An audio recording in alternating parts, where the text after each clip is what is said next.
Hey, Go Knucklers. Welcome back to Go Knuckle Talk with Flo. I'm Flo. And I'm just going to go ahead straight and introduce you to my co-host, Lisa Nolan Hafner. Hey, Lisa. Hi, Michael. Sorry, guys. I might be a little delayed. I love my internet out here in Hempstead, Texas. I'm out in the country, so don't get satellite internet unless you get Starlink. But anyway, Lisa, who do we have on our show tonight?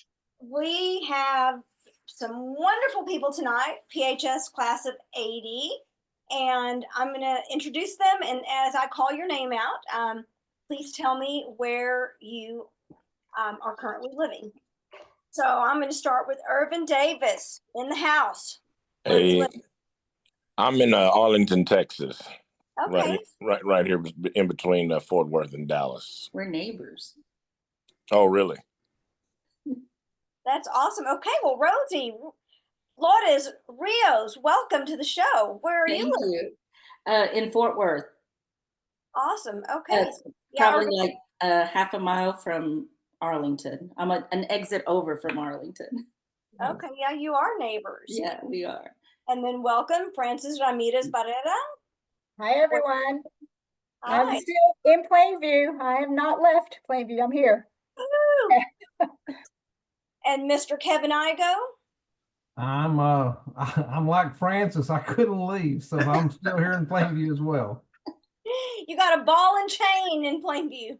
Yep. That's true. Last but not least, Jeff Gould. Hey, everybody. I'm living in Coppell, Texas, which is just north of DFW Airport in the Metroplex. So We need to have an in-person get-together because I'm in Dallas and, Yeah.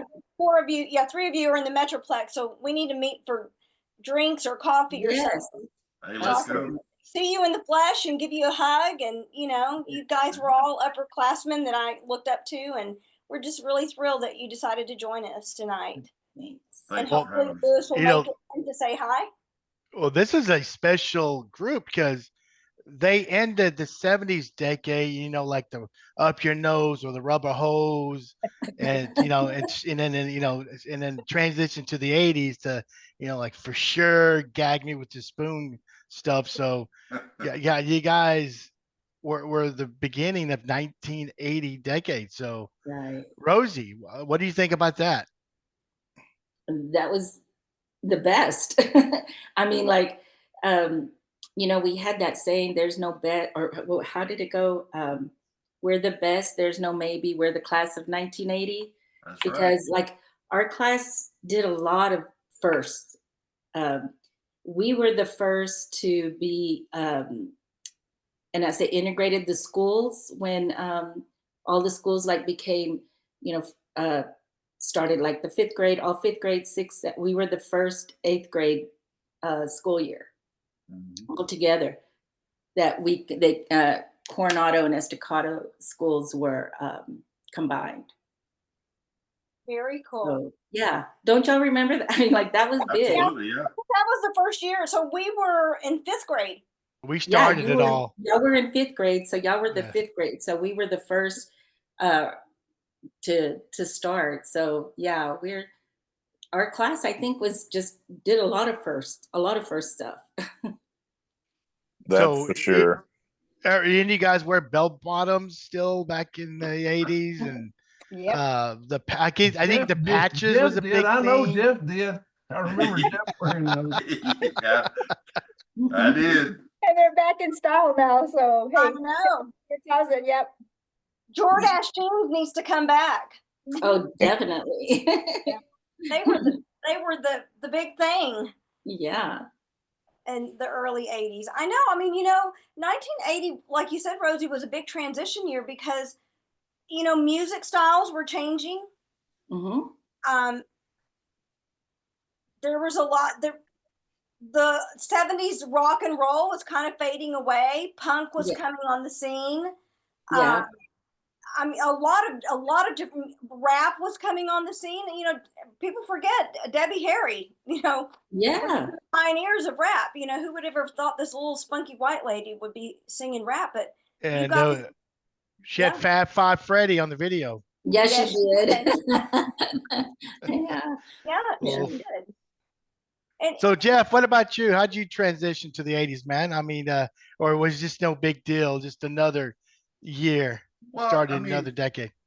Flo, it was another year, but still, there's those first in a decade that come about, and you know, Lisa, you said something about the rock and roll fading away. That was one of the things that stuck with me. Even today, I get to listen to the music I listened to back then because it's still popular.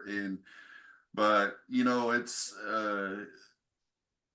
the '80s were a good time, Yeah. and there was a lot of things that we did as seniors that year that I still remember very well. And Like what, for instance?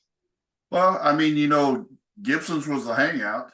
Uh, uh, any given Friday night, you could find us all out there at some point of the night if you just hung around long enough, and that was like a big party all the time. And I remember a lot of nights out there just hanging and having fun. Plainview was a great town to grow up in, and so it was good times, good memories. did everybody on here go to Gibson's? Oh yeah. Yep. Yeah. Yeah. Yeah. You had to ride down the street and then look over there and see how many cars was over there first. Right. We had to go down Fifth Street down. Oh yeah, Circle Yeah. Sonic. Yeah. We'd even So, go down Ur- Broadway. So Yeah. Irvin, I'm sorry. Go ahead. I'm sorry, Francis. I said we'd even go down Broadway, so Yeah. we'd check out Broadway first, and if that wasn't happening, then we'd go to Gibson. So we Okay, found what was in Broadway? What was in Broadway besides Broadway? Just the drag. Just the drag. Okay. Mhm. There was no place to park or like just Just okay. drag. I don't think I ever ventured that far east, Uh, to Broadway. Well, there was a Granada Theater, so you could. Yes. Oh yeah, you could go in there. But And then there was a Hispanic theater. What was it called? The fair. The Fair. Fair. Yeah. Yes. And the Hilton Hotel was there where Yeah. Yeah.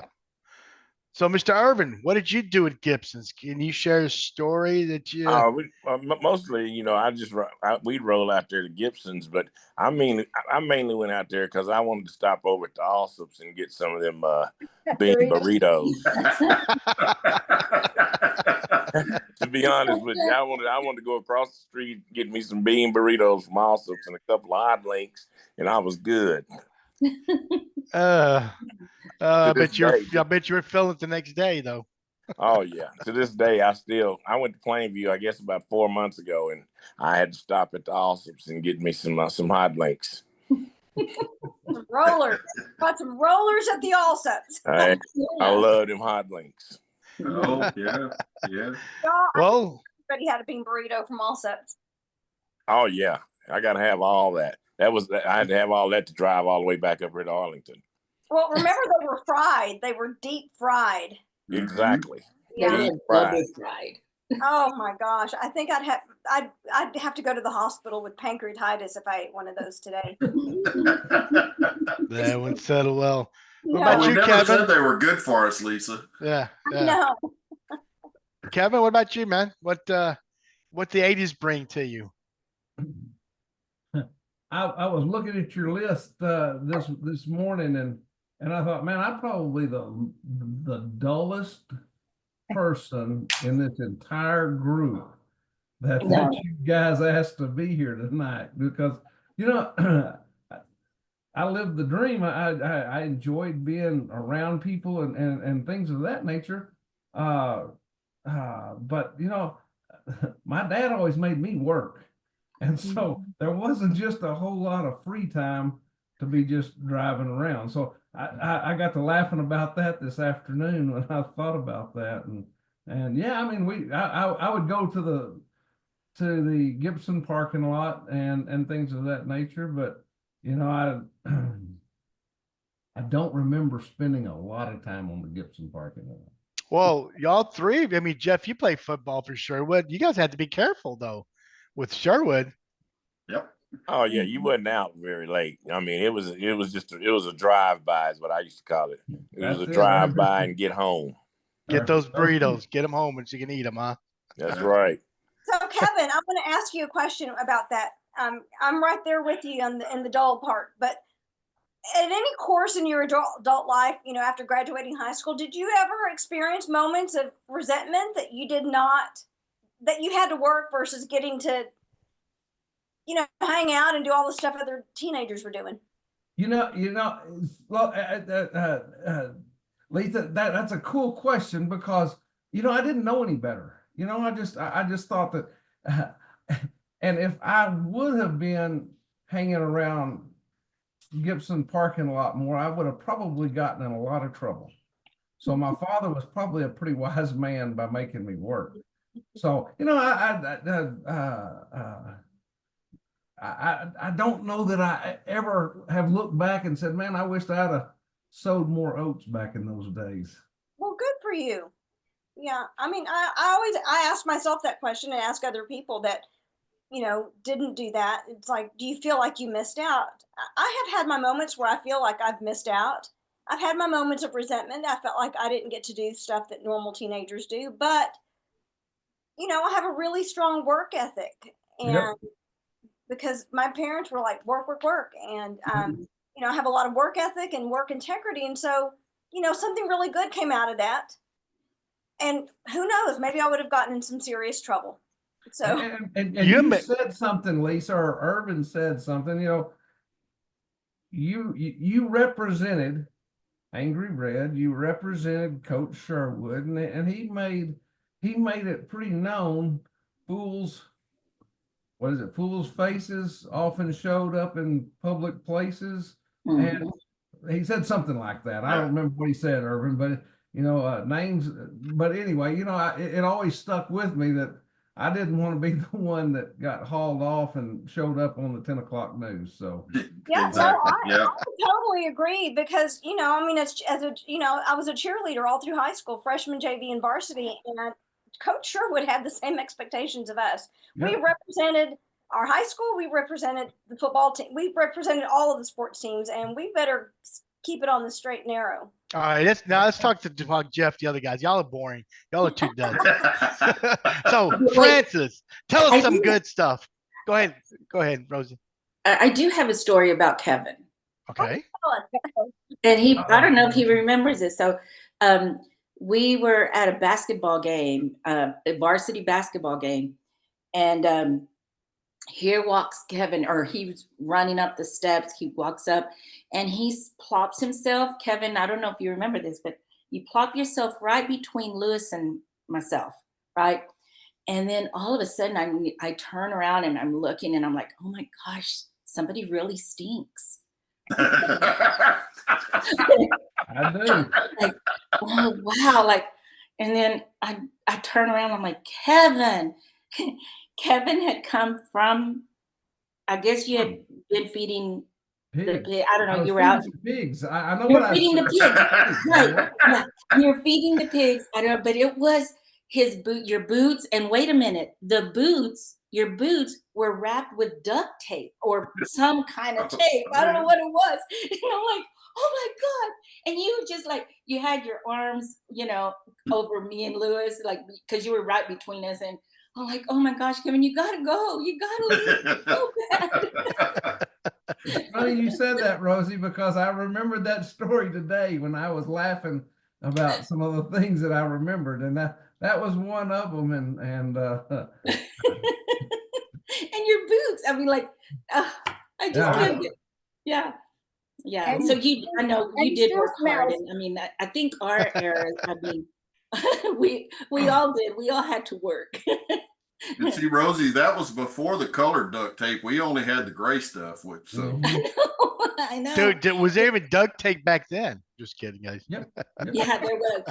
Kevin had, it was either duct tape or the black tape. I don't know, but the boots were covered in mud. Feces. Yeah, feces. You're right, Rosie. You remember? They were covered in the smell, Rosie. It just smelled so bad. That's the smell of money. That's what they say, right? That's exactly.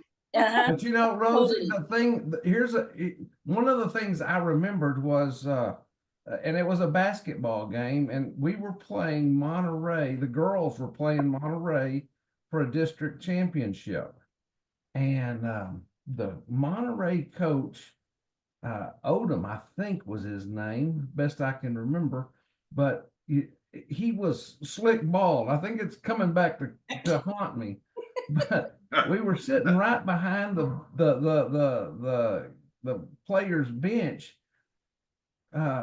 being obnoxious as we were, and for Right. some reason I called him Chrome Dome. Oh shit. And he just stopped the conversation to his girls and looked at me like, all right, game's on now. And that was one of the things I remember about the district, because we were just being kids. Yeah, that's right. We didn't know any different. Yeah. Well, what about you, Miss Francis? How did the 80s treat you at the beginning? It was the best. Like Rosie said, the 80s was the best, and they still continue being the best because my kids love the 80s. We played the music and everything. Pac-Man, if y'all remember about Pac-Man, Yes. I even have one of the little arcade things in my spa room, and it's so much fun to play that. I remember, I have fond memories of the fun park where we'd hang out. And then for lunch, you know how we got to get off campus. I remember going to my mom's house. We lived on Oakland Street, and we'd go for lunch and watch all the soap operas, and then we'd get back. So it was really cool. Good decade for sure.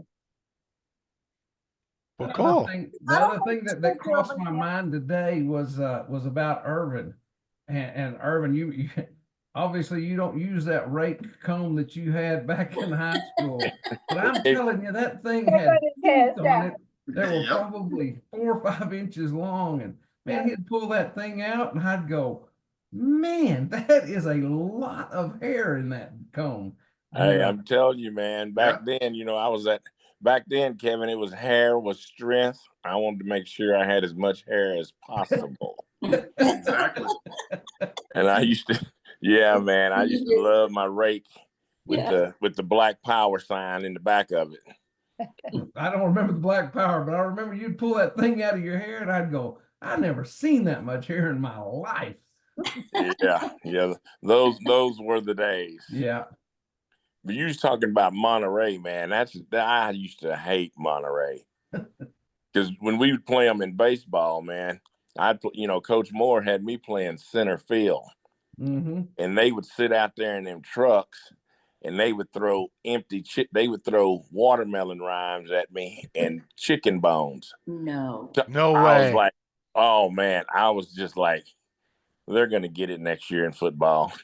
But that's all they would do. They just sit out there and heckle me the whole baseball game. Coach Magel allowed that. Coach Magel allowed that. Well, Coach Ed Moore, which was the baseball coach, he's like, he always used to call me Davis. He says, Davis, don't worry about them. Just hit a home run. That'll take care of all that. But I was like, no, Coach, I got to do more than that. I wanted to go over the fence and start some fighting. But they used to do that, man. I was like, man, these people are pitiful. Well, Magel was the Monterey coach. That's why I was asking. I mean, and did you played against Steve Coleman, right? For Monterey? I played against Ron Reeves and all those guys on the baseball team. I think Steve Coleman was like the 5A player of the year. I think he's class of 80 or 81. I know Ron Reeves was the big dog on their team when we played them. So it was real intense. Can he throw the ball hard like it threw the football? He was all right, but we would knock him out the park. So we was still hollering, "Go Angry Red," enough said on the baseball field. Nice. What were you saying, Kevin? I was going to say, Ron was our junior year. He was wasn't he a year older than us? Yeah, but I was on the baseball team, varsity, and he was throwing. Yeah, but he was 1 year older than us, Kevin. Yes. Yep. I remember Larry Hallman played. You know, he was one of the running backs. maybe our senior year. Yes. He was. He a pretty good running back. Yeah, he was. I Yeah. hated to see him leave Plainview. Oh, I know it, man. I hated him, and especially to go to that school. Is that Kenneth Tallman's brother? Yeah, I believe so. Really? Okay. A brother or cousin, one of the two. Okay. Yeah, but I think Steve Coleman did play for Monterey. He in 1980 he pitched a no-hitter, and so he was player of the year. But he graduated in 1981, so he was a year younger than you guys. Okay. Yeah. Yeah. Yeah, he was a good player. Yeah. So Jeff, you were in football as well, right? Yeah. He's And quarterback. the quarterback? Yeah. Quarterback senior year. Nice. And how was it handed off to Irvin? You know, Flo, I listened to the podcast from the other night when you had the Hereford guys on there too. And Irvin, I don't know and Kevin, I don't know if you remember this, but when we played them, I still remember the play. And I remember Coach Sherwood saying, Gould, you've got 3 timeouts. If you need to use all 3 timeouts to make sure everybody knows the play, because we'd only run it once in practice. And Irvin, that was double B right past 7:38. And I handed off to you. You went to the left. You were supposed to throw it to Kenneth Story, and he got knocked out. He got knocked down. And I made the loop around the right side. And I was your throwback in the event that happened. And I remember that. I remember that play. I remember the play number. I don't remember the play number, but I remember all that action that we had going on. Yeah. so what happened when Kenneth, did he throw it to you or did you run Irvin? You guys remember? Irvin doubled back because they were after him by then because his primary receiver was gone, and he looped back around and threw it across the field. And was that the year it was real foggy? Kevin, I don't remember. I know we had 19 seconds. We were on the 42-yard line. Mm-hmm. And yeah, he threw it back to me, and I remember seeing Pat Brown and Mike Smith were both over there. P-Pat came across the field and knocked the only person that was in between me and the goal line out. Oh, so you scored. So we scored, yeah. Won the game. Wow. But the first game, Britt Mayberry started the year, and he got hurt his ankle or something. And then I started the first game I got to play in. They called me in. It was against Monterey, one of our nemesis, and it was right towards the end of the game. But then after that, I started the rest of the season. So you started 7 games, didn't you? Say that again, Kevin. I said you started 6 or 7 games, didn't you? Six games. The last 6 games, yeah. Were you 6-0?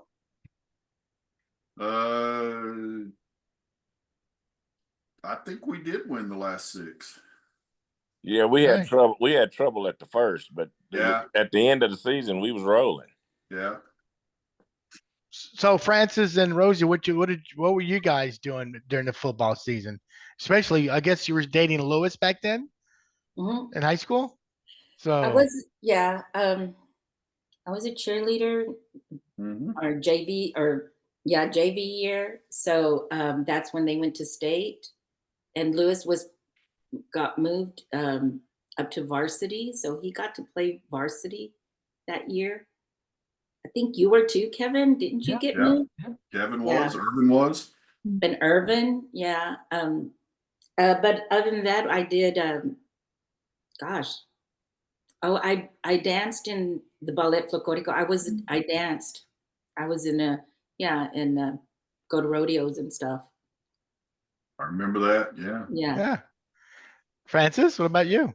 Yeah, I was just cheering them on all the games. I wasn't in band, I wasn't in choir, I wasn't a cheerleader, so I wasn't popular at all. But I loved the pep rallies, the bonfires, just cheering for the everybody that I knew there. And we hung out, and we did, yeah. We still do. I mean, And yeah, we you know, still do.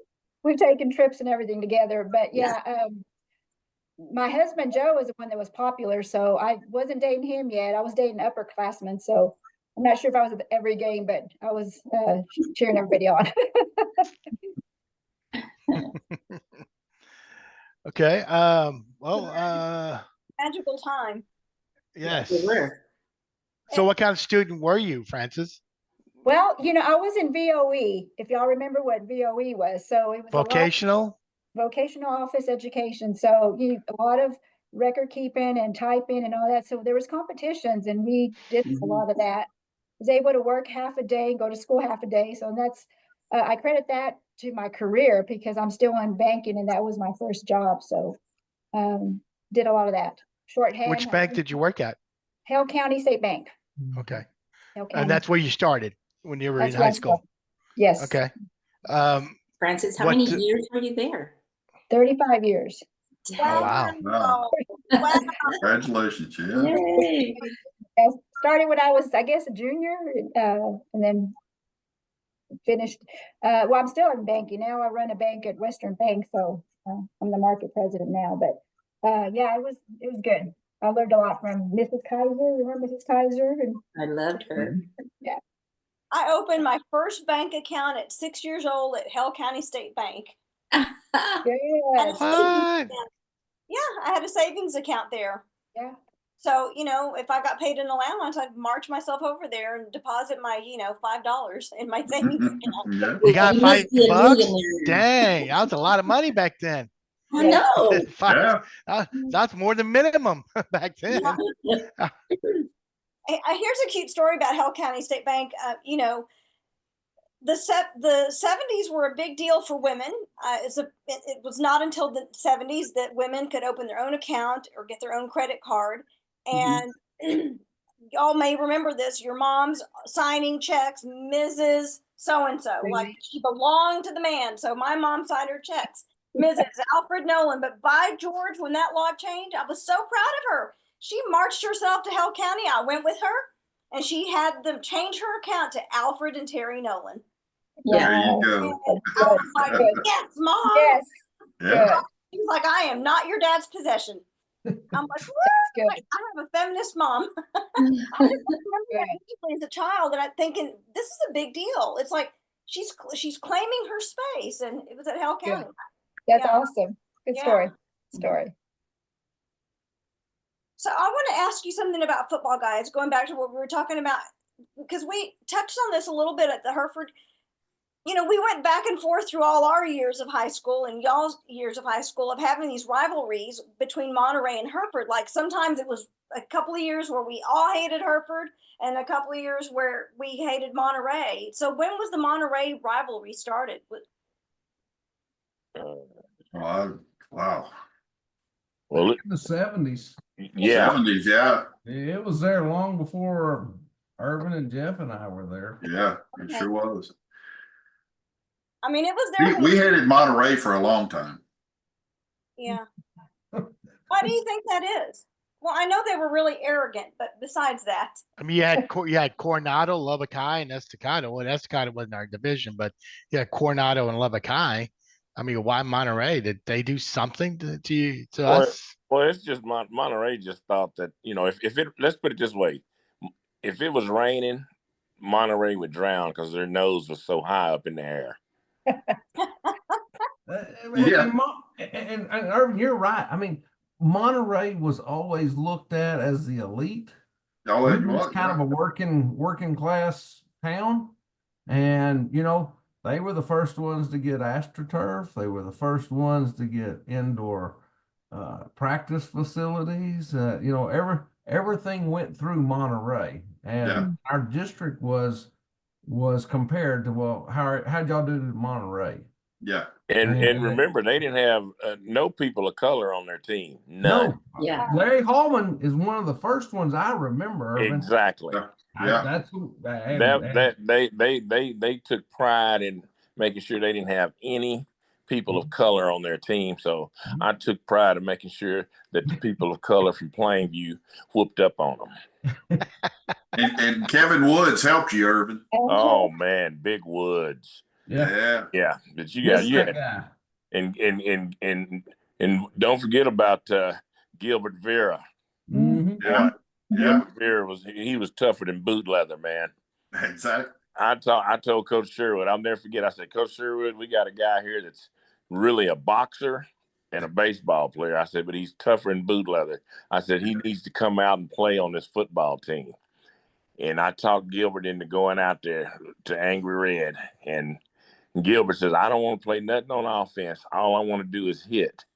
And Coach Sherwood and them found him a position. And I mean, Gilbert was a bad dude, man. I think he lives there in the Dallas area. He does. No. He does. He lives in Springtown. Okay, yeah. He's in Oh, he does. He I used thought to he- live in Aledo. Yeah, and but then Burleson. he's in Springtown, Ah. Oh, right okay. outside of Fort Worth. Yeah.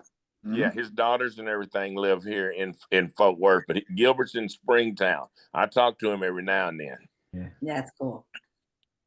Yeah, And he was a big boy. Oh, he was yeah. a big boy. Yeah. I'm telling you, man, Plainview had some serious athletes. What about Bobby Reyes? Whatever happened to him? You know, I haven't seen Bobby in a long time. But Kevin, I'm thinking the same thing you are. Yeah, he was such a great runner. I mean, he scored a lot of he scored points. Yeah, You little, he couldn't catch little, but Bobby, I very promise fast. you. Well, they Yeah, always Bobby- mention that 106 or 107 TD, interception TD. Yeah. Yeah. I don't know if it was in 79 or 80 when he did that. You know, it was what's really funny is when I went back to Plainview, I guess about 4 months ago, man, and I was like, well, I'm going to go on Friday night because I want to go back and watch a football game. I'd never been back to Plainview to watch any games. Really? Wow. And they were playing Amarillo. Oh man, Sandy's. no, it wasn't the Sandy. It's Paladura. They were playing Paladura, Oh, okay. and I ran into the coach that was coaching when we was there, Kevin and Jeff. He's old now. They named the field house after him. Coach Billingsley. I ran into Coach Billingsley. I couldn't believe it. Yeah, But Coach Bill. I was like, man, I can't believe it's just so funny, man. You know, I was like, I remember when we played here, man. This everything was just packed. You know, everybody was all of Plainview was there, and I was like, it's not full. Man, I got a little sad. You know, I was like, where is everybody? They're supposed to be at the football game. Yeah. And it felt good going back. And like I said, that's the first game, Plainview High School football game I've been through since I left and went to the University of Texas. But I had a great time. Did you have your Also's burrito? Oh, of course. Yeah. Yeah. I'm not going home without getting that. That's happening. Coach Irvin, Coach Billingsley saw me. I was out of town. Something happened, and because I missed Lawrence's induction into that deal. But Coach Billingsley caught me the next Monday or something, and he said, "Man," he said, he was telling me about you being there, and I said, "Did he come on the field?" He said, "Oh yeah, he came right down there with the rest of us." So yeah, I had to go down there, man. I was like, man, I remember all those victories and a few defeats, but I was like, I got to get down there on that field. Yeah, I was there for Lawrence's the walk, you know, putting his picture in front of the down there on Broadway. Yeah, I went to that. Yeah. Oh, the Walk of Fame. Yes. Yeah, I was there for that, and you know, of course, they didn't know they didn't know who I was because I don't have no more hair. And then the guy, one old guy came up. He says, "Well, who are you?" I said, "I'm Irvin Davis. I'm from Plainview. I'm the original Angry Red." And he says, "Man, that was the best team that's ever stepped foot on Plainview turf. That team, that 79-80 team. I was like, well, I don't know if might have been the best team. I said, but it was the first team to win. We busted out laughing. I said, that was the first. I said, if nothing else, we were the first. But yeah, it was great, man. I like going back to Plainview. So, France, did you go to any football games? Oh, yeah. I see the bank supports the team. Yes. Yeah, we do. And we support all the sports. We have a new sports director, and so he's really trying to vamp it up and get the community involved. So partnership with other businesses. So it's coming around. Good. Man, they're playing soccer. They're playing things that we never even thought about back in the day. So I know. Yeah. Oh, did you go see the new baseball field, guys? I didn't get a chance when I was there. I didn't. It's supposed to be beautiful. Yeah. Really? Yeah, it's by the high. I think it's by the football stadium. It's right behind it. Right behind it. Oh, yeah, they don't play JC Park old anymore. Field. The old Hilburn Field is where it's at now. Yeah. Oh, nice. Okay. Question for Kevin and Francis, since you guys are still in Plainview and you've been there, we were in the 80s when Coach Sherwood was there, we were really at the peak of community involvement and support and team spirit. I mean, it was a big deal, especially after, the 78, 79 team. What have you seen? Is the level of spirit and community support the same, less, or more? I think it's less. I personally think it's less. And I don't know if it had to do with we're so busy now that a lot of people find other things to do, where back then, that was the thing to do. Like Irvin or somebody said, it was packed, that was the thing to do on Friday nights or whatever. But I think it's less. And that's sad because, the students need, or the players need that, us cheering them on. And so I don't know how Kevin thinks, but I think it's less.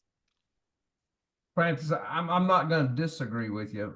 I think we've got more options out there than we had back in the 80s. I mean, now these kids are playing basketball at 6 years old and soccer and everything else. And back in the 80s, I mean,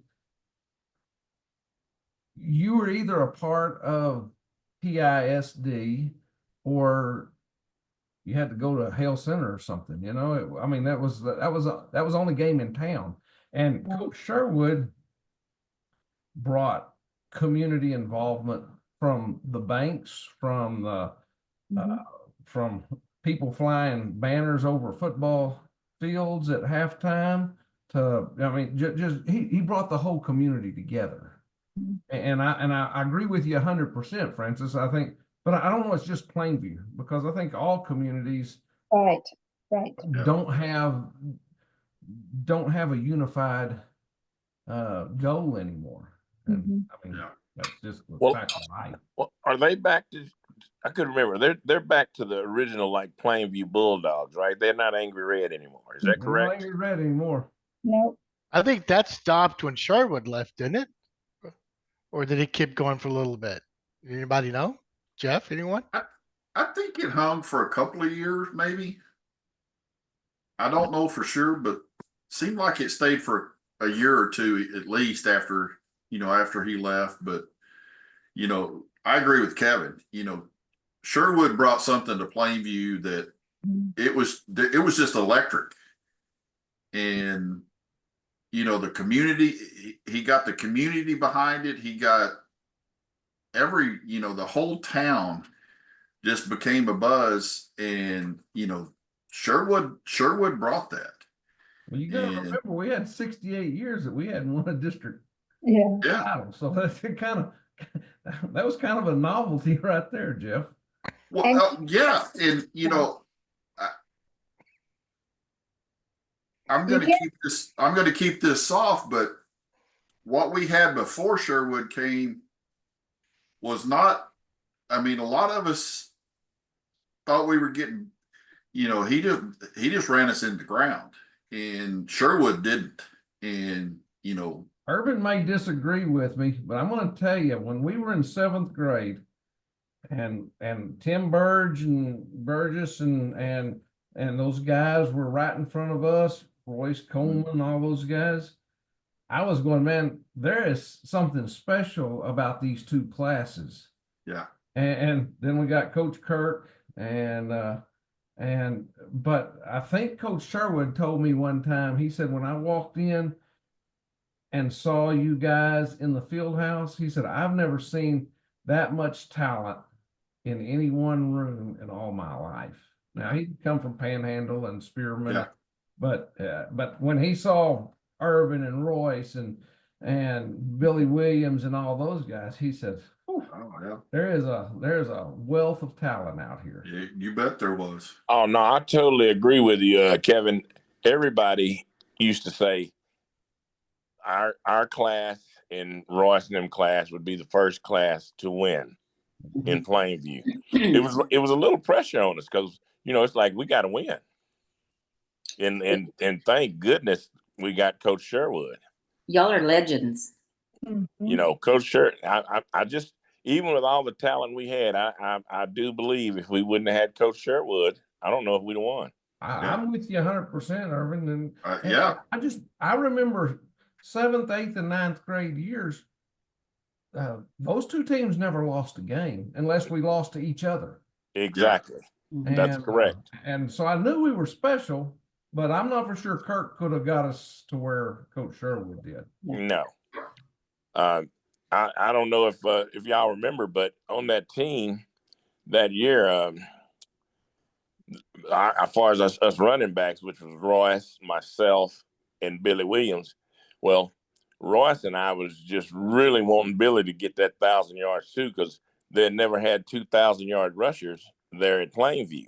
Mm-hmm. And Billy ended up getting like 876 yards. Mm-hmm. And man, I was just so depressed that Billy didn't get that 1,000 yards because we wanted all three of us to get 1,000. Yeah. And man, we was just trying to get it done, man. But you talking about talent. You Jeff, you and Kevin are right, man.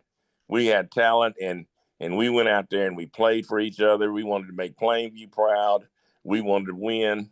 I mean, if we lost the game, man, it was a bad week. Mm-hmm. That's just the way it was back then. I have something to add to that. When I say y'all are legends because when our sons were playing at Southwest High School, there was a coach that came. His name was Phillips. His last name was Paul Phillips. And when he learned that Lewis had played for Coach Sherwood and the year and everything, he's like, oh my gosh. He said, we got the best talent here. He goes, there's like, he would name all of y'all. He named players. I'm like, oh my gosh, how does he know so much about, Plainview? And it was because y'all made a major, big impact that it just went on for years. And he always asked Lewis, he goes, no, I need you, Dad. I need the dads. I need you out on the field, be there, be present. So they know, what this was about. I mean, they all admired Coach Sherwood and they didn't even know him. You know what I'm saying? Like, and not that like my boys, they didn't know him personally, but they admired what he brought, to the table, what, everything. And so did Coach Phillips. And Coach Phillips tried to run, his teams like Coach Sherwood, but, there's no Where was he comparison. from? Yeah, so y'all are legends. Y'all really are. Rosie, where was he from? Did he ever tell you where was he from? Coach Phillips, gosh, I don't remember, but he worked with Coach Sherwood for 1 year, and I want to say it was not Borger. Gosh, now I don't remember. It's been a while.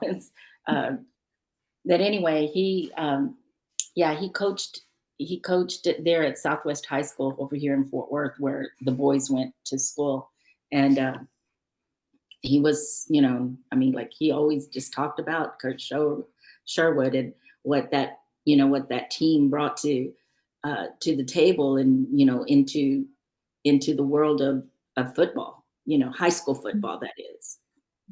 Yeah. You know Yeah. what Sherwood did and that differed from, Coach Kirk, and what made a difference, I think, is that I think it was you, Jeff, that said, you guys got beat down. Coach Sherwood reflected back to you Mhm. your greatness, your capacity, your abilities. He didn't let you get away with thinking less of yourself. Right. And so he illuminated, he reflected back to you what you were made of and what you could bring to the table. And he did that to everybody, not just your players. I swear to God, I don't know if this is true, but if he didn't have a master's in psychology, he should have. You're true. He was masterful in his interpersonal relations and his people skills. This one man elevated a team, elevated a school, elevated a community, elevated the parents' involvement. I mean, it's the level of cohesion and his ability to change the dynamics of a town and a team is, unsurpassed and unheard of. And that's really a testament to his greatness as a human being, but just his people skills that he could do that, And so instead of knocking you down or putting you down or making you feel like you'd done something wrong, he elevated y'all. But and I agree. and it didn't hurt to be held accountable by him. No. I wanted to make him proud. Well, and Lisa, to that point, it wasn't only with us as the as the players. Right. It was with his coaches too. I mean, I got to watch the last. I wasn't at the field, but I got to watch the last game on TV of Sam Harold as he retired the second time.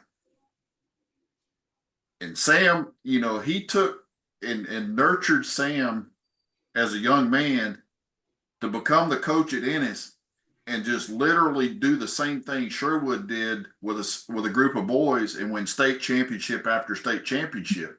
And he did a lot of that last several years from a cart because he couldn't walk anymore. And that's Sherwood. That's what he did for people, is he made people better in everything that he did. Loved Coach Harold. Yeah. He was a good man. So, from what Jeff just said, and I think Coach Sherwood instilled in all of us to be better than what we thought we could be. That there were very few who went on to play college ball before class of 78 and 79 and 80. And, Coach Sherwood instilled in a lot of kids, not only athletics, but band and throughout life, to be more than they thought they could be. And so I've Irvin played at UT and Royce went to OU and I think Kevin Woods went to Rice. Is that right? Not Rice. Yeah. I forgot where Kevin went. Yeah. Kenneth Story went to Tech. Yeah. Kelly But Raper. Coach Sherwood put his name on the line. Yeah, he did. When we would go somewhere. And so even after high school, I still represented Coach Sherwood. Irvin represented not only Irvin, but he represented Plainview and Coach Sherwood. And so, the fingers were deep with Coach Sherwood. For sure. Yeah, that's definitely a true statement there, Kevin. I mean, you just didn't want to let him down, man. Yep. You just did not want to let the man down. Right. So moving on to a different subject, I have a question for the girls. Besides, cruising the drag and going to Gibson, what else did y'all do for fun? And then go ahead and say Nazareth. Go ahead. I was the driver because I didn't drink, and I didn't have a driver's license. I didn't get a driver's license until I was 20, until I moved to Fort Worth. It's crazy. But yeah, I would drive. I wouldn't drive to Nazareth. I drove to Lubbock, down the 400, down the dirt road 400. Yeah. And go to Pinky's. I remember that. I'll drive if I can get a barbecue sandwich and the hot pickle. I would drive. Good. I'm glad you didn't say gizzards. No, it was a barbecue sandwich and a pickle, and I would be their driver. Who would you drive? Okay, who would you drive? Who's Who? that? Who would I drive? Not me. I never went. No. I was a dancer. I was at Julius Palace in Funkytown. That's where I was at. No. See, but and I had a curfew. I had to be home by 10:30 the latest. And if I was late, it better be a real good explanation. So, yeah, we would leave early. I'm not gonna throw anybody under the bus. Yeah. We're all friends here, Rosie. Yeah. But I didn't drink, so I just got a good, barbecue sandwich out of it and stuff. And then back then, you guys at 18 could buy alcohol. Yeah, we could. Yeah. I got to vote. I got to vote that year in 79 or for 80 for President Reagan. I remember that was a big deal for me. That was huge. Why? Why was it huge for you? Oh, just to vote? Just vote to for vote. Reagan. Yeah, Okay. Just to vote. And because, like Lisa had said earlier, and I had my own account. I got at Hell County State Bank. I remember having my own account because I worked also. I was in BOE with Francis. We were in, and I got to work. So yeah, it was a big thing. It was monumental, for us to do that. So. Well, what about you, Francis? Well, Same question. I wasn't a drinker and I never went to Nazareth, but my passion was dancing. And I remember so many quinceañeras and parties and all that. And so just dancing and having a good time.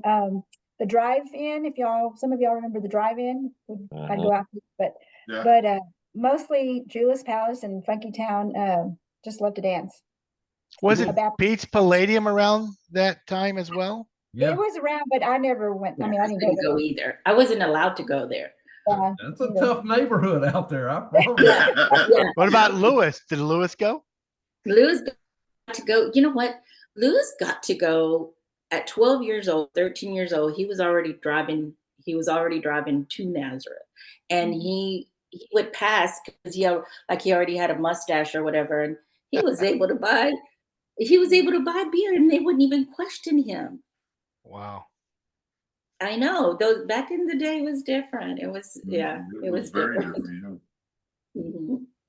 Rosie, his brother picked on me from sixth grade. I mean, from first grade until high school. Because he liked you. That he liked you. Teased me and picked on Tony me. Is so funny. Yes. Rosie, it's funny to hear you tell that story because, what I remember about 18 years of age in Plainview, and it probably happened in the rest of the world, but you talked about me coming and to the basketball game smelling like pigs, but my dad, when I turned 18, the day I turned 18, he took me to the post office and you didn't have to sign up for the draft. But my dad took me to the post office and he said, "You're 18 years old and you're going to sign up for the draft if there ever is one." That was my first reality of being an adult. Woo! So that was my funny story about turning 18 and playing.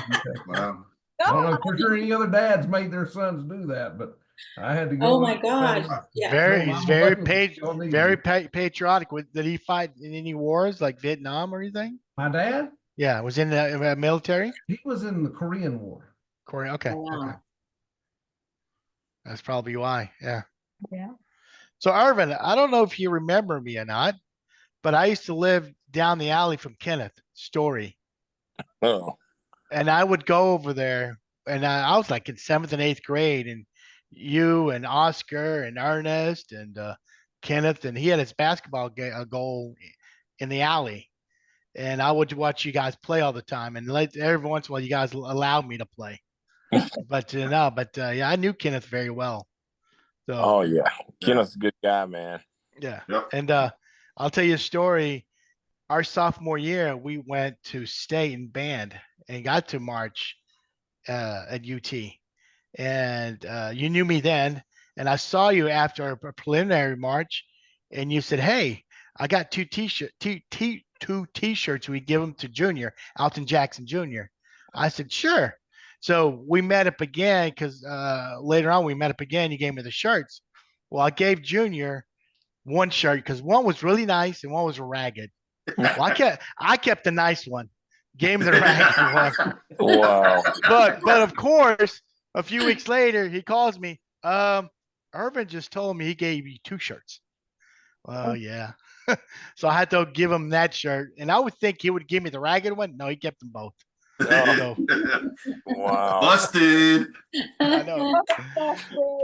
So I'm going to ask you and Kevin. You guys play college ball at Texas and Oklahoma State. You played under Fred Akers, and you played under Jimmy Johnson. I assume you were there for the 2 years he was there, because I think the next guy was Pat Jones. I think. Yep.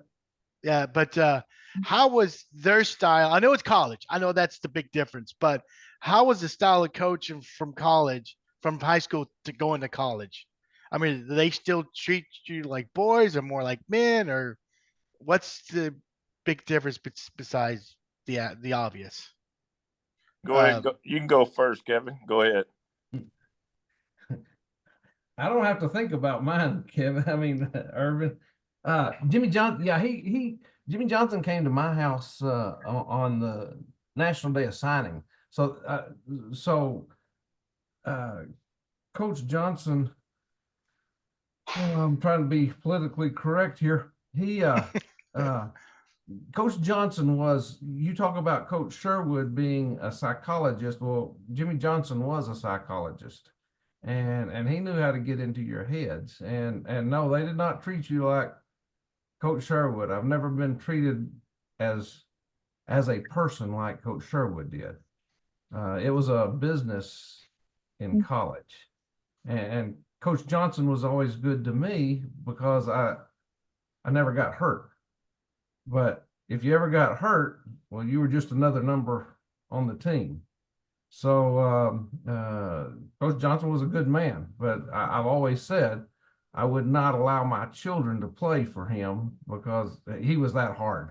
He was a hard man to play for. And I was blessed. I was very fortunate. I really was. Success was good.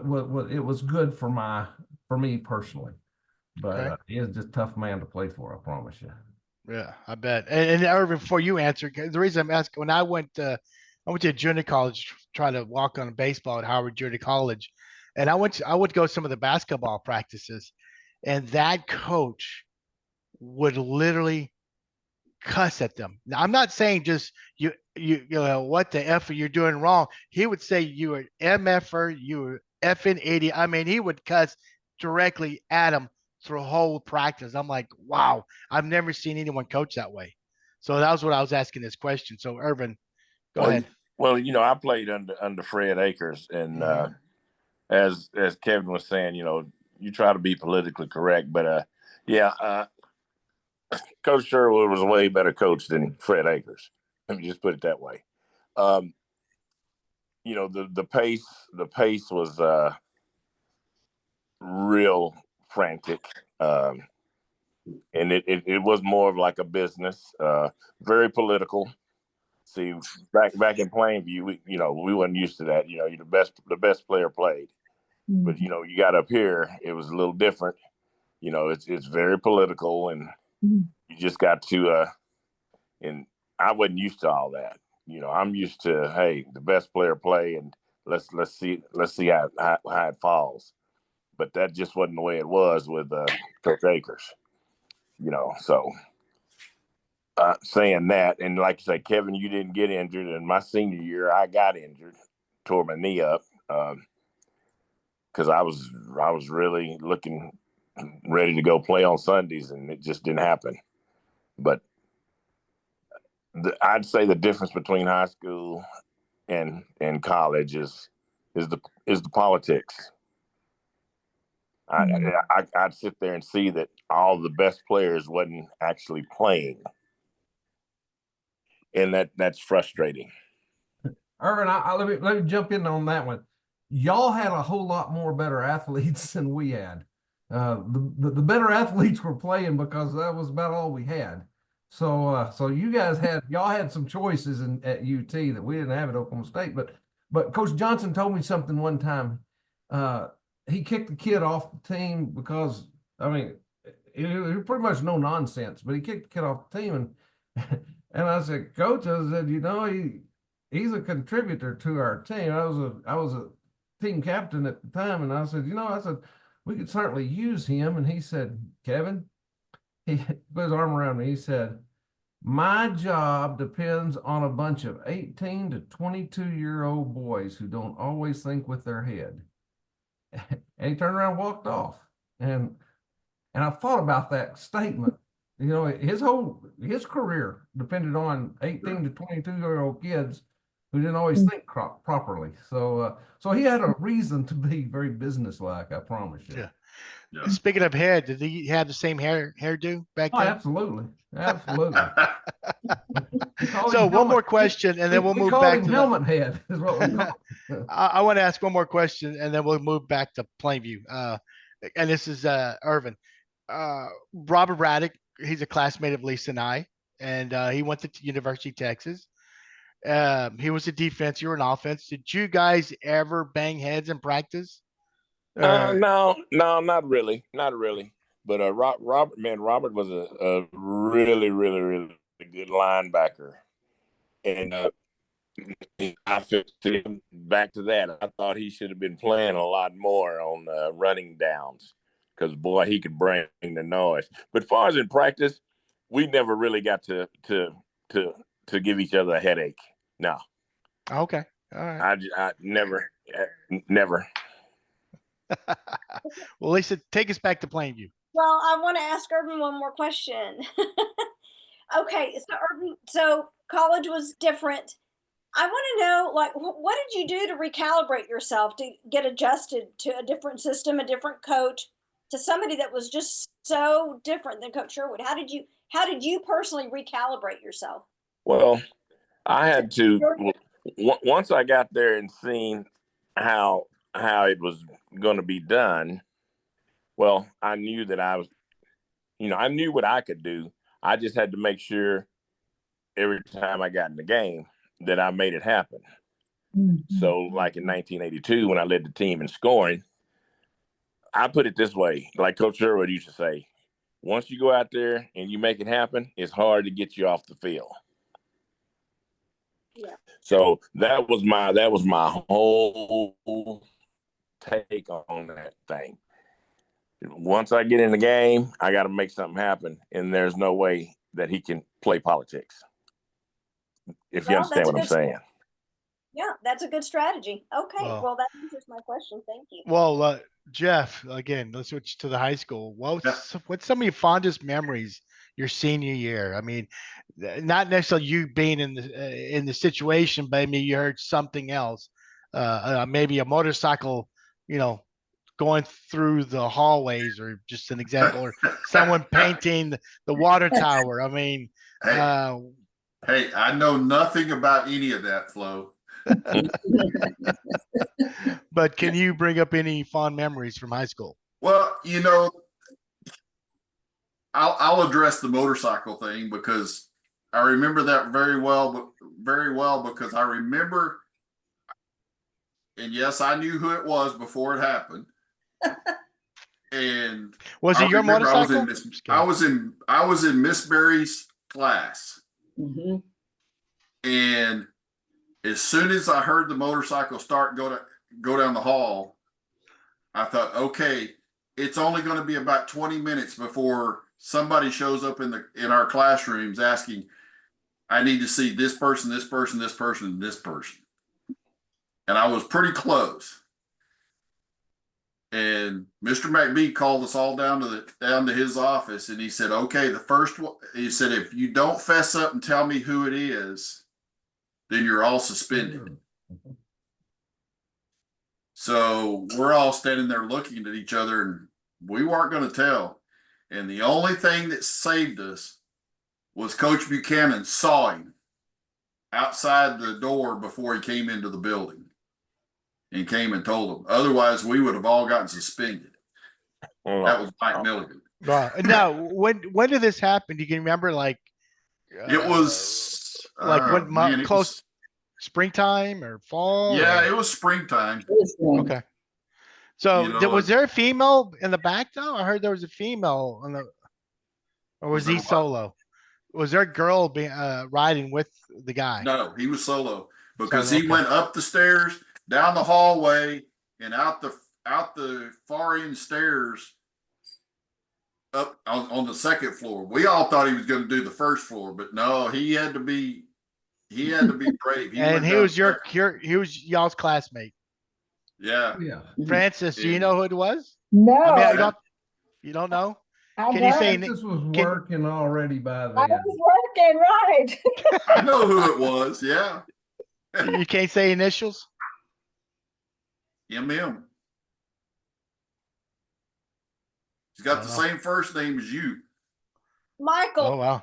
pull out your. I know, right? And the I- last Kevin, name did you know that- reminded the last name rhymed with Gilligan. Oh. What happened to him? He did get suspended. Okay. For how What long? about you? What about you, Francis? What's a good fond memory, a story, No, I guess dancing or? no, I guess I was at just working all the time. I can't remember any of that except no, I do. I do remember the fun times we had at the park. We would always go down to the park and have water balloon fights with the guys and back and forth. And Cynthia, do y'all remember Cynthia Rios, Lewis's cousin? One time I was driving the truck that my dad had, and she was in the back, and she bounced out and ended up breaking Broke her her. knee. And I had to call her mom and dad and say, we're at the hospital. But I mean, that wasn't a fun time, but it was fun before that happened. How did she bounce out? She wasn't holding on. I guess there was a bump. It was over there where American Legion was at, the swimming pool down Broadway Park. And I think I hit a bump and she bounced out. So Oh wow. Yeah. Well, speaking of that Seth's pool, everybody swim there? American Legion. not me. Oh, No, I never learned how to swim, so I stayed away from it. I think there was a the chlorine was so strong in that place. Yes. Man, I tell you what, it roast your eyes before you left there. yeah. If you guys remember, it had a 10-foot, at least a 10, 12-foot diving board. Oh, It was yeah. an Olympic pool. It was an Olympic sized pool. Oh wow, yeah. I Mhm. think there was a girl in y'all's class, or maybe 81. She was a lifeguard there for many years. Do you remember Janet Yes. Hooks? That's her. And it hooks, yeah. Yeah, she could. I mean, yeah, she was like a fish. She was so She- so good. Yeah, she lifeguarded for a long time, Rosie. Yeah, she did. Yeah. She did. She was American Legion, so yeah, I remember her all the time. What about you, Rosie? Any fond memories, high school with Lewis, or about Lewis, or anything that Lewis did, or you know where I'm getting at, right? Okay. He's not here, so Yeah, he's out there. He's outside there. okay. I hear them. Well, it didn't happen in 80. It was before, and Okay. it was, yeah, I mean, it was during my high school years. And do y'all remember there used to be a fountain in the middle of the courtyard? Oh, yeah. Do you remember that? and there was fish. There was actual fish in the fountain. Huh? Really? Yeah. So there's a, I know, right? Um, so one day during lunch, um, oh my gosh, Jeff Miller, may he rest in peace. But so Jeff Miller, Miles Gorey, I think it was Marty Whitenbach. Um, you know how they anyway. Uh, we were going into Ms. Day's English class, and they put the fish. There was a fish, and they put it on my desk. And they go, "You take it up there." And I'm like, I'm not doing it. Take it up there. So I mean, she wasn't in there yet. I mean, you know, it was before class started. She used to, you know, how the teachers used to wait out in the hallway, you know, by their door. Anyway, so I took that paper. It was on a paper towel, a brown paper towel. I just never forget that. And there was that little fish, and it was dead. I mean, like, it was a dead fish. Set it on the table. I mean, I put it on her desk, you know, and I go back and sit down, and I sat at the front. I didn't sit in the back with everybody. I sat at the front because I was a good student. Anyway, she sits down and she starts crying. I mean, like, who did this? Who did this? And I mean, like, she was literally crying. And I'm like, I can't do this. Like, I kept putting my head down. Like, I can't tell her that, because it was me. It was me that put it up there. And I had to, I mean, but it wasn't me that got the fish. You know what I'm saying? And so class was over, but throughout the whole class, she goes, somebody needs to tell me what happened. Who brought this in here? And nobody. I mean, Jeff was poking me like, you better not say anything. Like, he would, you know, just tell you. And I thought, oh gosh. So anyway, we left, or class was over. And then I went back and I said, I have to confess. I said, I'm the one that put it on your desk, but I wasn't the one that took it out of there, out of the fountain. She goes, well, thank you for telling me. She goes, because someone had already said that it was you. And I'm like, oh, who could have? Jeff, it was Jeff Miller. I just put it on your desk. I said, but I didn't take it out of the fountain.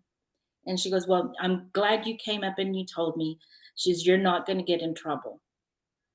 So then I don't know whatever happened after that, but the boys were like, oh my gosh, you tattletale. Just, it was so crazy. I'm like, I didn't tattle. I said, I was gonna get suspended. And it wasn't me. I said, it was you that did it. It was y'all.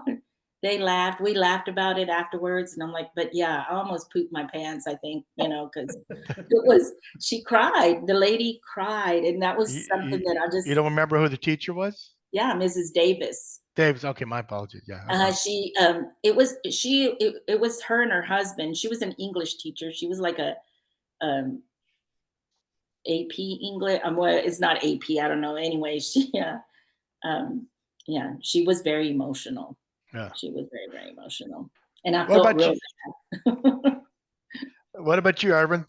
I mean, I remember you senior football players, and I'll go with Jeff and Kevin. Y'all used to haze the freshmen, and I was a freshman. Oh, come on now. Come on. Never haze. Shit. Yeah, why don't you tell us how you got hazed by? Did you get hazed by these guys? I kept away for the longest time until Ernest Mosley caught me from behind, and he told Eric was to hold me as he punched me like 4 or 5 times on my chest. So, but it was me and Gwyneth elude them. It took them many months to finally catch us. And the only reason they picked me because, again, you know, I live right down the alley from Kendall Story. So you were an easy target. Yeah, I was. I was skinny kid. Y'all are around the same age. I mean, when I'm not saying this right. When Dazed and Confused came out, the movie, it depicted your era, your senior year. Have y'all seen that movie, and can you relate to those times? All right. Bite me. Remember that was also another word that was used. What was it? Bite me. Yeah. Oh, yeah. Yeah.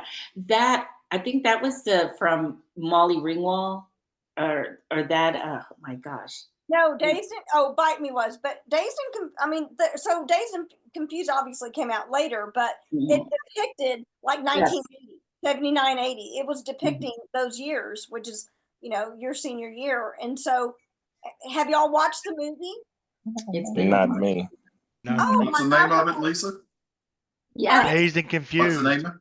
Dazed Yeah. and Confused is the name of the movie. It's what It's Matt There's a lot of McConaughey's. smoking. There's a lot of smoking going on too. It's Matt McConaughey's first debut movie. Yeah. That's where he Okay. came up with all right, all right, all right. Yes. So Richard Link. That's the movie that made him put him on. He was at the time, and Richard Linklater asked him to come, audition for that movie, and it put him on the map. But it depicted Our era. and I think it was at Austin school in Austin or around Austin. Yeah. So That doesn't surprise me. Yeah. you need to watch it and come back on and tell us. Yeah. So Irvin, what about you, man? I know you got some stories on those guys I keep mentioning. Oh yeah, man. It's funny that you say that, because I'll never forget, man, when Oscar Mosley, he was playing like he was sick. I was. And what was sick. his nickname? What was his nickname, real quick? Mule. So I kept telling Oscar, I said, Mule, man, quit playing, man. Because I was sick. I didn't know what was wrong with me. And he's like, oh, I'm going to the nurse's office. They probably going to send me home. I was like, no, man, if anybody's going home, it's going to be me. Well, little did I know, man, I was having a emergency appendectomy. And Oscar was playing like he was sick.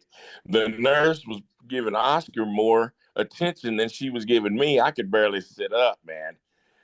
I barely got to the hospital in time, because from that emergency appendectomy, and there Oscar was acting like he was sick. And I was like, boy, Mew, you're gonna get it for that. I mean, that was just so, I was like, I can't believe this. This nurse is really giving Mew all this attention. And I'm over here just dying, dude. I mean, dying. And then they finally said, oh yeah, Irvin, you're having your appendix are about to rupture. Meanwhile, Mew's over here playing. That was so funny. We laughed about that for years, man. Me, him, and Kenneth. Kenneth was like, that's a shame, man. Oscar acted his acting skills were so good that the nurse thought he was sick instead of me. Like your appendix couldn't rupture, you would have passed out. Oh yeah, I mean, I was in some pain. I couldn't even sit up. No. I couldn't even sit up. Meanwhile, she's over there checking Oscar's temperature and everything, and he winking at me. He's wasn't nothing wrong with Mew. That was funny. We laughed about that for years. Yeah. Vera, man, Gilbert just let him have it. He's like, Irvin over here about to die, and you playing. that was funny, man. I'll never forgive Oscar for that. Never. Kevin, any fond memories of? I remember what Jeff talked about, the motorcycle, and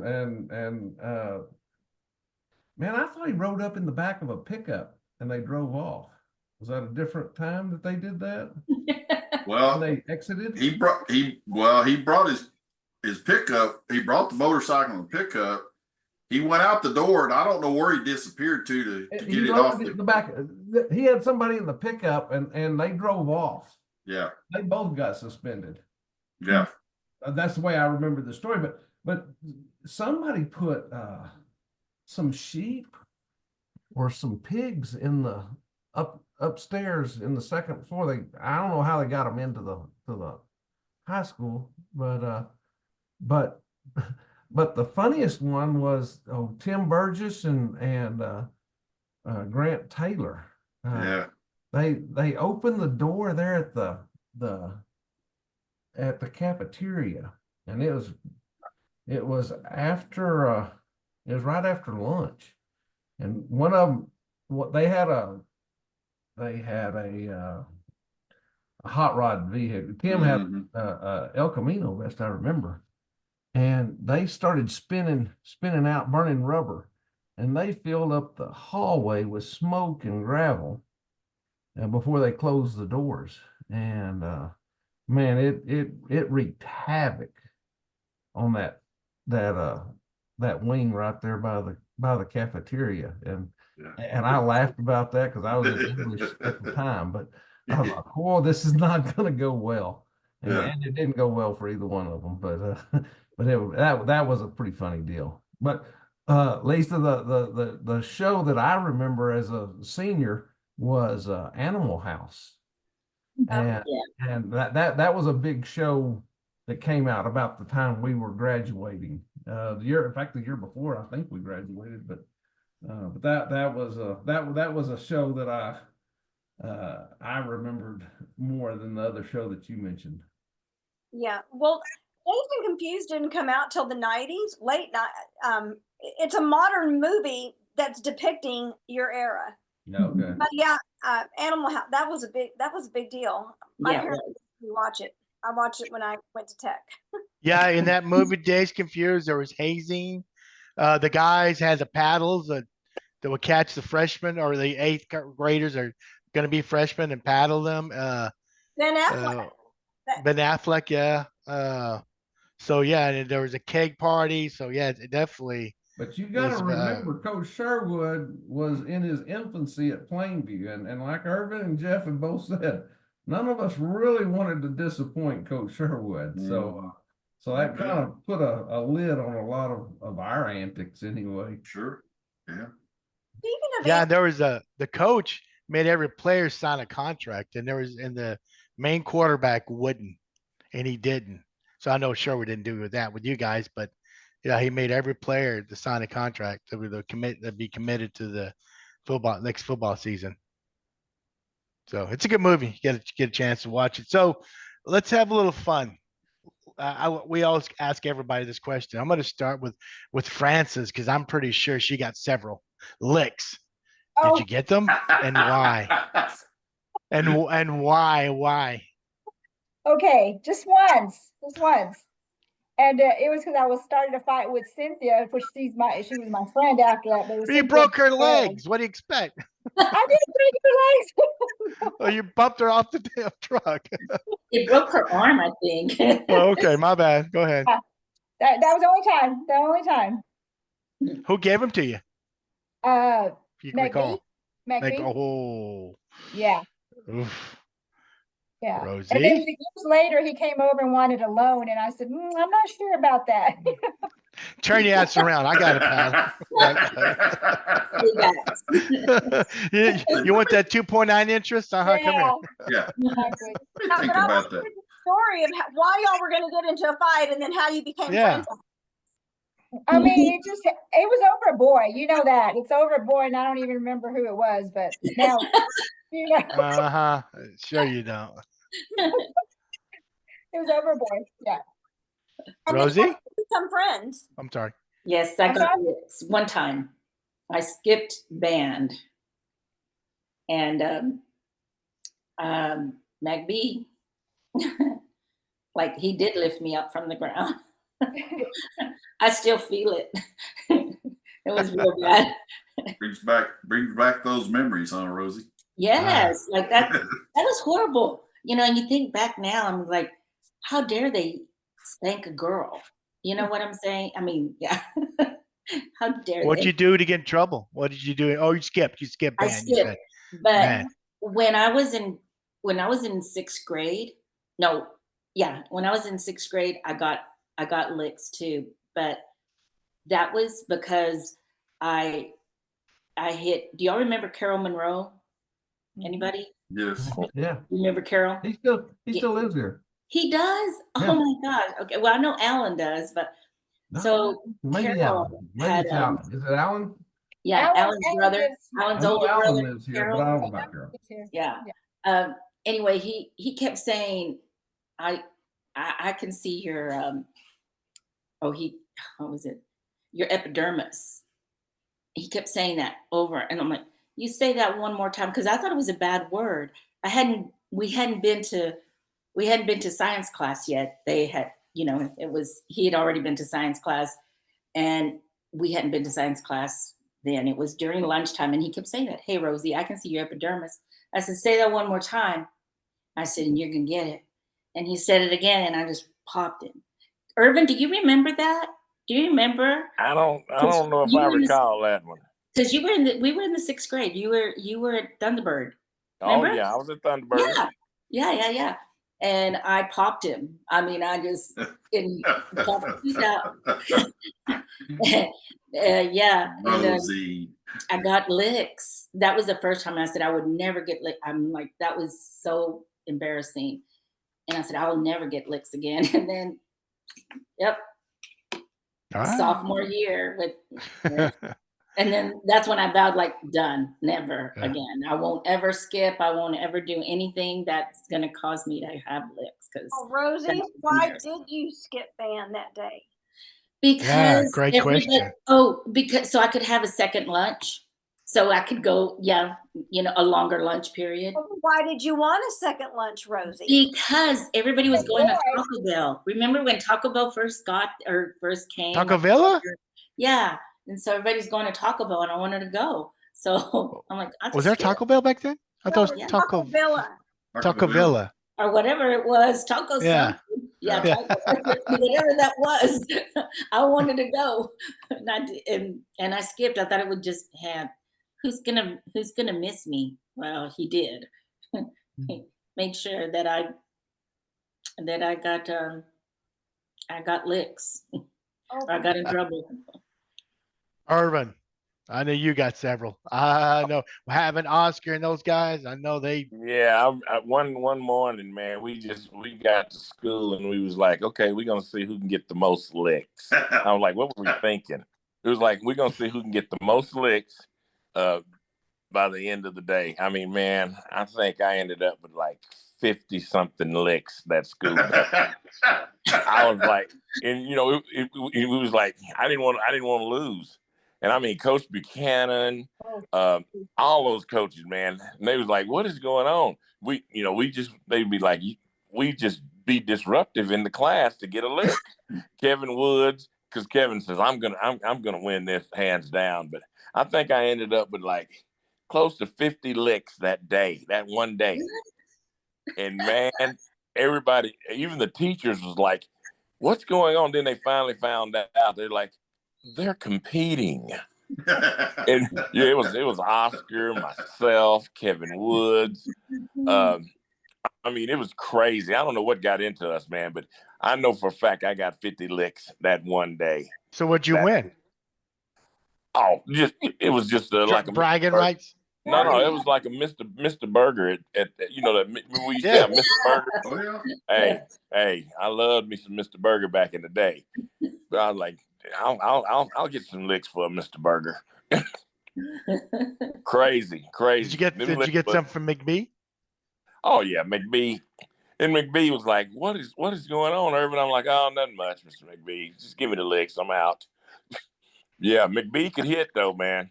Yeah, he could. That little dude with that left hand wasn't no joke. It stung. Oh. Yeah, and then what about that paddle that had the tape on it in them holes? Mm-hmm. Them holes wasn't no joke. No. But yeah, that was a stupid time, but it was a funny time for us. Yeah. We was just acting up. Jeff? Oh, go ahead, Lisa. I was just going to say, how sore was your behind? Oh, it was pretty sore, but see, the key to getting licks was you had to put Vaseline on your behind, and it wouldn't get so sore. Oh my gosh! See, you had to put the Vaseline on your behind, it wouldn't get sore. Damn. Who Oscar applied on you? Just kidding. Oh no, I do my own applying. I wouldn't let Mew get nowhere near me. I'm kidding. Jeff, what about you, brother? Well, Kevin, you remember Rocking Horse Ranch? Oh, absolutely. That's where it started. Flo, is at Rocking Horse Ranch. That was our kindergarten year. But let's stick to the senior year. Yes, I got pretty regular. For what? Why? Yeah, Mostly why? skipping school. Okay. I had a standing reservation with Coach Stuckey, so every morning. But So I assume this is after the football season. it was skipping school. You skipped the right class, and it was okay. Except you had to go get your lick every morning. That was just the standing rule. So Yeah. but Wow. no, I mean, coaches, most of that was in, I will say that was probably in junior high. Irvin, you remember Coach Wynn? Oh yeah. Kevin, you remember Coach Wynn. He looked for reasons to give you licks. So Yeah, he did. and if you ever got crossways on the field, he'd let you go at it, and then you got licks afterwards. So but yeah, I'd say that's probably the most I ever got in sports was from Coach Wynn. That or Doc Pollard. Ah. I can't Okay. imagine. I never got licks ever, not one time. I get that. Okay, Lisa. Kevin. You sound like my Lisa. So I would have been mortified, and my parents would have killed me. My parents were. I swear to God, they were the strictest parents in Plainview, in the history of Plainview. yeah. Yeah, there was no way. I mean, my mother put the fear of God in you, and you did not cross the line. Rosie knows. She knows my mom. I do. Yeah. You don't cross Terry Nolan. Not No. all. No. Yeah, I don't think it took Kevin, and Matt Gillen long at Rocking Horse Ranch to get in trouble because we were always wrestling and fighting with each other. And she'd let us go for so long, and then we'd get in trouble. So. I throw Jeff Anderson in that mix too. Oh, that's right. I forgot about Jeff. He was a good pitcher, wasn't he? Yeah, he's a good pitcher. Yeah. Yeah, I remember him. Yeah, it was a good pitcher. Kevin, your last Mohican. I got I'm like Lisa. I was a good kid, and I just didn't get a lot of whippings. But I got one, and I think I was a sophomore or junior. And I think it was, I've been sitting here trying to think who it was. It wasn't even his class. I forgot an English paper in the second period, and her husband was a football coach. Coach Buchanan? No, it wasn't Buchanan. I was thinking his Wynn, but I could be wrong. I don't remember. He could swing a paddle. And I said, I forgot my paper. She said, well, my husband's I wasn't worried about her giving me licks. And she said, well, my husband's going to give you the licks. I said, no, he's not. I said, I didn't forget his homework. That's your homework. Well, the fight was on at that point. And Lisa, I was just not an argumentative kid, but I was going, that this is not right. Yeah. That man, she marched me up there and told him the story that I wasn't taking licks from him because it was, and he informed me that is his wife, and he was doling out the punishment for, and I said, well, that's what it is. That's what it is. I bent over. That man took a running leap at me, and he broke the paddle. Oh my God. I stood up and I said, I hope you're satisfied. And I just walked back to class. But that was the only time I got a lick in high school. Wow. And I was so mad. I wanted to cry so bad, but I was so mad I couldn't even cry. But that, and I wished I could remember the guy's name, but everybody feared him. And I said, nope, I ain't taking no lick from him. He didn't forget his papers. And the fight was on at that point. Oh So my Oh, you God. had a valid point, though. I mean, you did. I So thought I had a very valid point. Yeah. you did. Yeah. Hey, Kevin, how did you get the name Opie? I think, my junior year, we were playing. Lewis was Lewis the center at that time? No, Mhm. that was McWilliams was the center my Right. junior year. But It was defensive end. I don't know. but Grant Taylor and Tim Burge gave everybody a nickname, and I guess they got to me and kind of like that whipping deal. They said, "Well, we can't find anything wrong with you. We'll just call you Opie." From Andy Griffin. Yeah. Well, okay, so that's how come they called me Opie. Did you have red hair? No, He was just a good kid. Country boy, huh? Yeah, just poor dumb country kid. So But I I, think So- we called him Opie from then on too. Yeah, So Yeah. Scott So- Sherwood still calls me Opie, so there you go. Yeah. that's cute. So how I want to ask Hi, all of you. Joe. I'll start. And Yeah, that I'll was start. Joe. No, You that's Joe. How do you think your classmates portrayed you? Like, what do you think how do you think your classmates saw you, Francis? Ah, Did you ask me? Francis. I'm asking I'm going to ask Oh, all of Francis, you. okay, okay. I'm starting with Francis. I thought about that question because really I was not a popular girl. So I asked my husband, I said, how did you portray me when I was in high school? And he said that I was a heartbreaker. And I don't remember that at all. You were. Did you break his heart?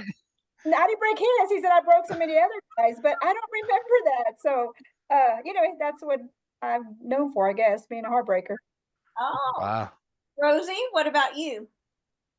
I don't know how to answer that. I mean, I don't know. I was just nice. I was just nice to people. Mm-hmm. That's, And took I long agree with that. lunches. yeah, I took long lunches and I still do. I did. I thought you were so pretty, and I thought you were just really, really nice. Oh, well, thank you. You treated everybody really. That you were just very sweet. Yeah. Well, at least there was Still is. one florist you liked back in high school. Yeah, this was the florist. Friends with her brother too. Our families were friends. Yeah, we were. Yeah. Kevin? Kevin, how Yeah. do you think you were portrayed by your classmates? Besides being called Opie. Well, I was student council president, so I guess they liked me for some reason. Yeah, we did. But Yeah. I had all classes with Frances. Frances was she was my go-to, and so I just love Frances just because And he I could still always picks on count on me. Frances. Frances would bail me out of everything. So, And he but still I picks just- on me. but I just I wasn't a troublemaker. I just there to get along. I had to go to work after school. So Lisa, there you go. Right, Rosie? Well, Yeah. was Francis your bodyguard since You he did broke a work. lot of hearts? Well, I guess so. Francis and who was the other one that, man, we had all kinds of classes together. Female, male? There's a girl, there's another girl. But Was it Nora or Pat? Pat Gonzalez, Nora Rodriguez. I mean, Carrie. I saw Pat last week, but You did.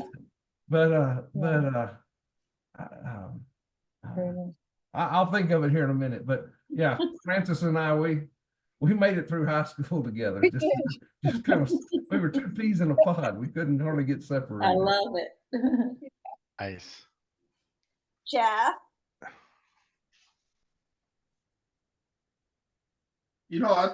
I think probably a lot of my classmates looked at me as easy to get along with, and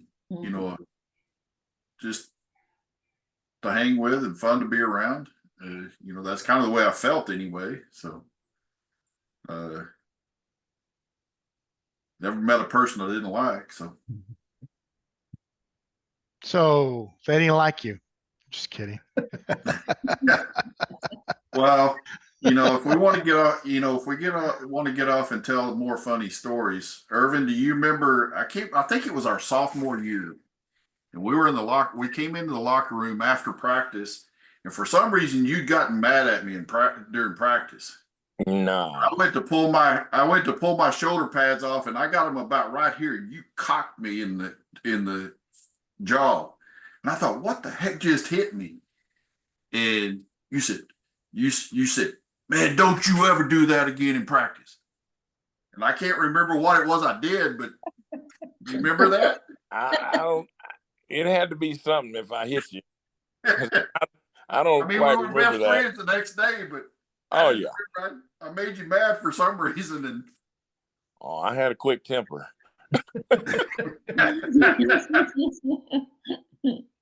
Oh. But I don't remember why I hit you, Jeff. And I don't either. I just remember I got those shoulder pads about right here coming off. So that's I guess funny. I could, to your point, Flo, I guess I could make people mad. So what about you, Irvin? Well, it was a little different for me. And, I wanted everybody to, I was trying to like everybody, but what's the word I'm looking for? Conceited, but I was not. I had a whole game plan of what I needed to do to make sure that I got out of Plainview after my senior year of school. Because, see, I grew up with no parents. Both my parents died when I was 10 years old, and I was determined not to stay in Plainview. I was determined to get out of Plainview, go play college ball, go play pro ball or whatever.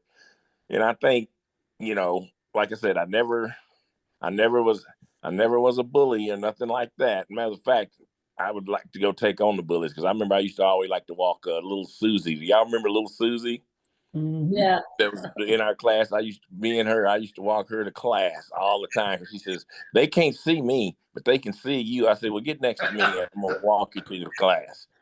But, I really tried to keep to myself because I was all about my sports. Try not to hurt nobody's feelings, but like I said, my whole thing was I knew that I had to get a scholarship. I had to get out of Plainview and go do something for me and my family. So I hope I didn't hurt a lot of feelings when we was in school. If I did, I didn't mean to, but I just knew what I had to do, and I wasn't going to let anything derail that, especially since my sister was raising me. Well, I didn't know that when we were growing up, but my perception of you was that you were very serious. Yeah, I had to be serious because if I hadn't got a scholarship, I already knew that my sister, and bless her heart, and she done all she could do to raise me right. And I appreciate her to this day. She's dead and gone, but I knew that I had to do special things to get out of there. But like I say, to this day, I still like going back to Plainview because that was my roots.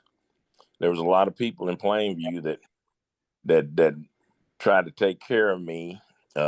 Coach Noy, Britton Mayberry's dad, the Mayberries, always checking on me.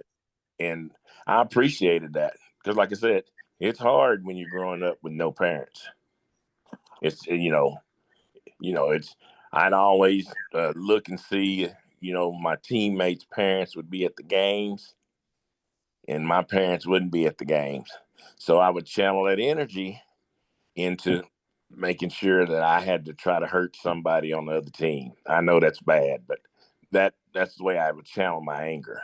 I was like, well, my parents can't be here to watch me, and I liked seeing all my teammates' parents there, but my parents never saw me play it down, not one. So I was serious in high school. I knew I was getting out of Plainview. Not because I didn't like Plainview.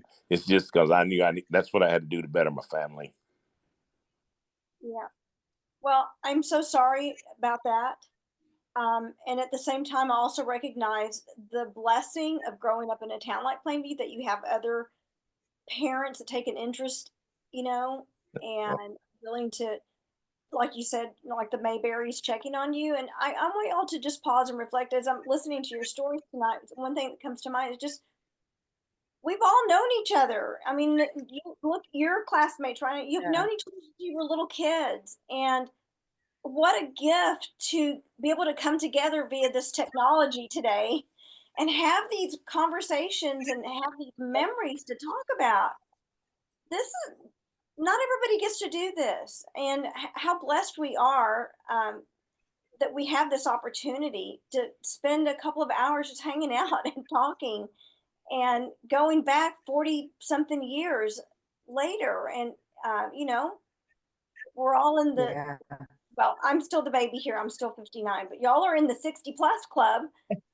And life is short, and what a blessing. And I'm glad, in spite of the hardships and the loss, my heart is also full that you not only had your sister, but you also had a community to support you, and I know as an underclassman, and we looked up to you, Urban. You were special, and I'm glad that we got to be a witness to your time there.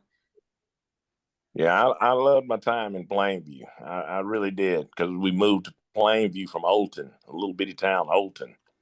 Moved to Plainview, and it was great. I thought Plainview was the best thing since wheat bread when I got there. But That's a big step up from Olton. yes, one light in Olton. Yes, my grandma Murphy lived in Olton. And I also have to give a big shout out to the Vera family, Gilbert Vera, Larry Vera, and those, man, his mom. She anytime I was over I there. remember when you moved. Huh? Yeah.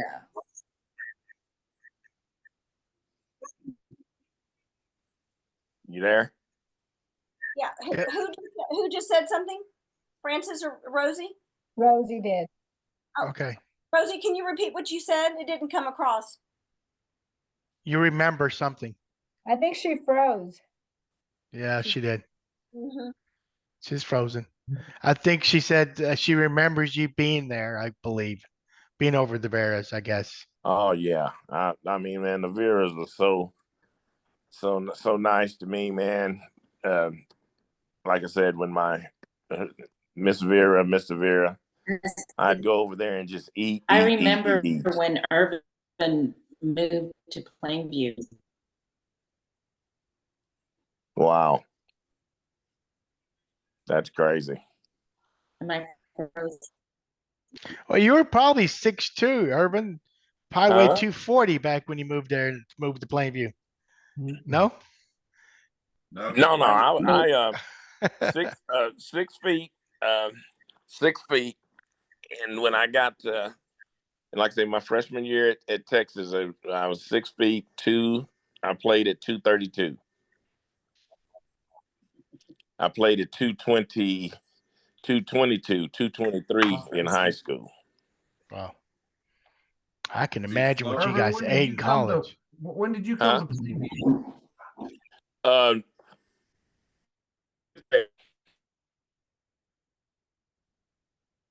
That's what I'm telling because you had that Pop Warner Football League. You remember that Pop Warner Football League they used to have? And we was playing in Bulldog Stadium, and they played the All-Star game there. And I'll never forget all those parents. When I got there, all those parents, you couldn't weigh over 150 pounds to play in that league. Yeah. And I weighed 149 pounds. Them parents was hoping I weighed over 150 so I couldn't play.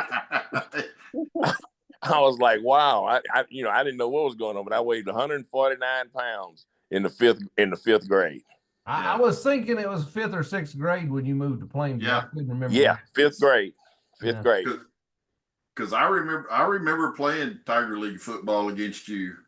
and I was on the Browns, and we won ended up winning the championship, and then had to play you guys in the All-Star game. And that was, I remember at Bulldog Stadium. At Bulldog Stadium. I'll never forget. What's his name had a Longhorn on his helmet. I used to always be scared of that Longhorn, and it was funny. I went and played for the Longhorns. Yeah. Jeff Anderson used to wear that Longhorn helmet. Yep. But that was the night. That was the night that my mom died, when we played in that All-Star game. Oh, really? Night. Yep. Wow. Yep. I mean, I remember that game. Yeah, that was a big deal back then, playing at Bulldog Stadium. It sure in was. the 5th grade. Yeah, for sure. Yeah. Wow. But yeah. Now, like I said, I like Plainview, man. I'm going to be going back because my nieces and nephews still live there, so I go back and visit them. Irvin, I agree with you that, growing up in Plainview is one of those memories that you hold on to, because you look at a lot of things in life, and it always seems like you look back to your roots. And there's a lot of things that I remember growing up. We talk about friendships, and we talk about parents that lived into us besides our own parents. Mervin, Shirley, I knew them like parents just as well as I knew my own parents, and several parents like that. But the thing that you look back on and you think about how we grew up, the work ethic that we were taught in many different ways, is different than a lot of the world that we live around. So we gained a lot of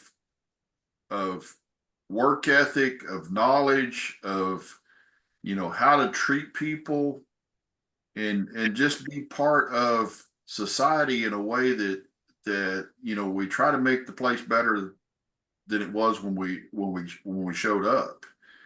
And I wouldn't trade for that. And that all started in Plainview, Texas.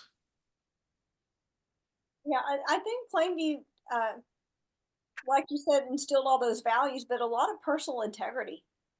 Oh, yeah. I mean, if you did something, I think whether it was conscious or unconscious for a lot of kids, of whatever generation, especially like 70s and 80s, because that's what I could relate to. This idea of you doing something that not only disappointed your family, but your school, your community, your church. I mean, you didn't just get in trouble with your parents. If you did something, you risked disappointing an entire community if you did something. And so, we had a lot of personal integrity. There were shenanigans, of course, like normal teenagers, normal kids, shenanigans, but nothing that was over the top serious. And it was because of that, integrity and ethics that we were brought up with. I think that made a difference. So I want to go back to funny stories. Thank God we didn't have smartphones back in. But if we did, okay. So this is a twofold question. Is there a memory that you wish that you'd had a smartphone so you could have captured it? And then is there a memory of something you did or witnessed or happened that you're like, oh, thank God this was never captured? What are you doing? Francis, you want to go first? You look guilty. You got that guilty face. I keep going back to that incident where Cynthia popped out of the truck. If we would have had that on video or something, I would have been in trouble for sure with the police, because I shouldn't have been driving that fast, or I'm not even sure how it happened. And we had like 10 people in the back of the truck and some in the front, and with water balloons and all that. So I'm glad we didn't have any kind of smartphones for that. But at the same time, it was a good moment, and I would have loved a photo of just, you know, that time and place, because it was fun. It was just good old, you know, fashion fun, no drinking involved or anything like that. Just, you know, having a good time. Yeah. So that's my memory there. Mhm. Oh, that's awesome. Mhm. Kevin, what about you? You know, I thought about that. I laugh about, I've got several friends that get children of my children's age that have these cell phones, and it has caused a lot of problems getting caught with things that they should not have been doing.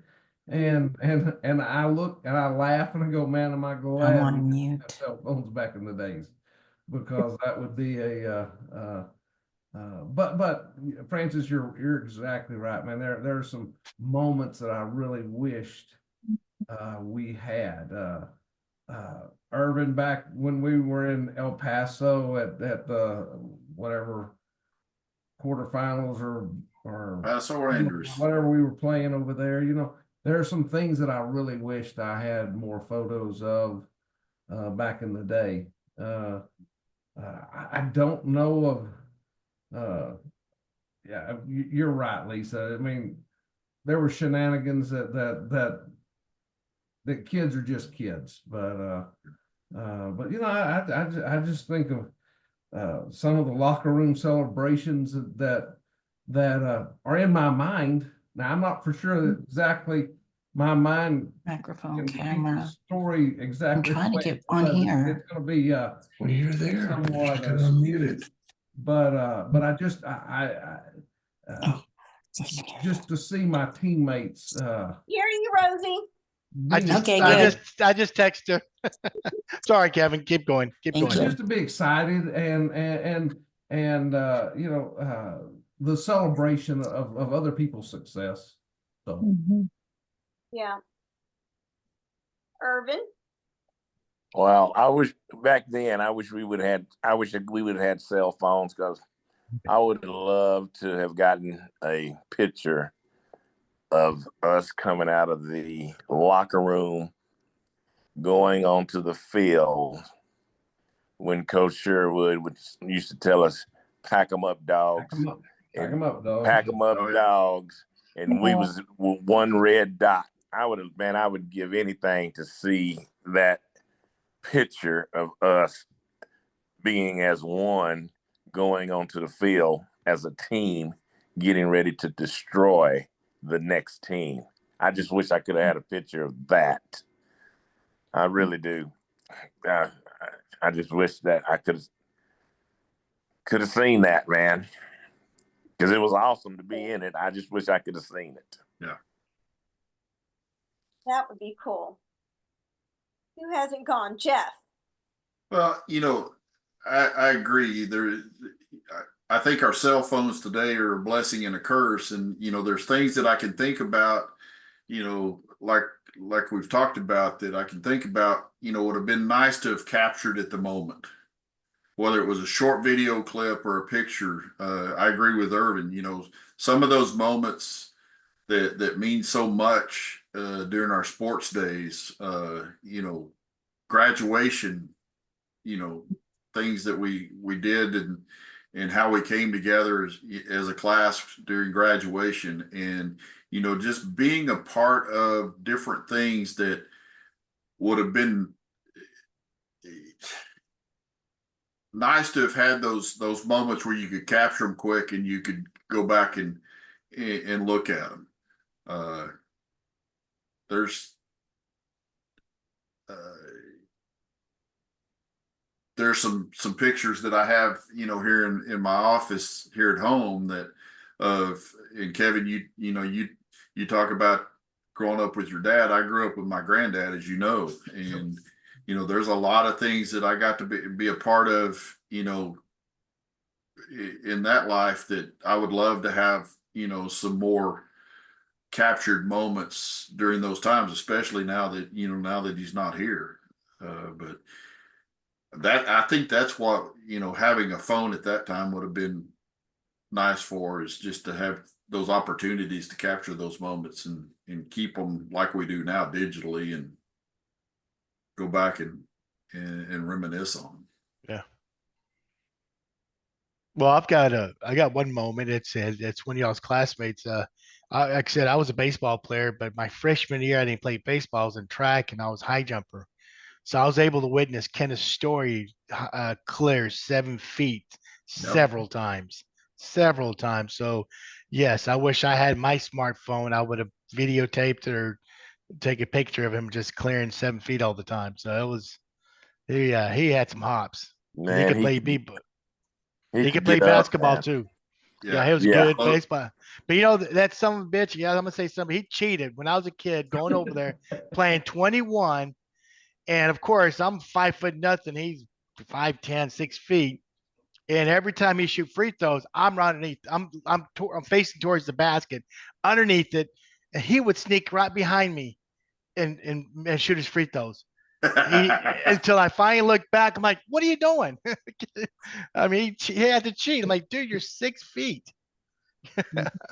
Yeah, he was actually a little taller than that, but that came in, his high jumping experience came in very handy as a quarterback too, because you could throw it higher than the defender and he could go up and get it. So, Yeah. Oh yeah.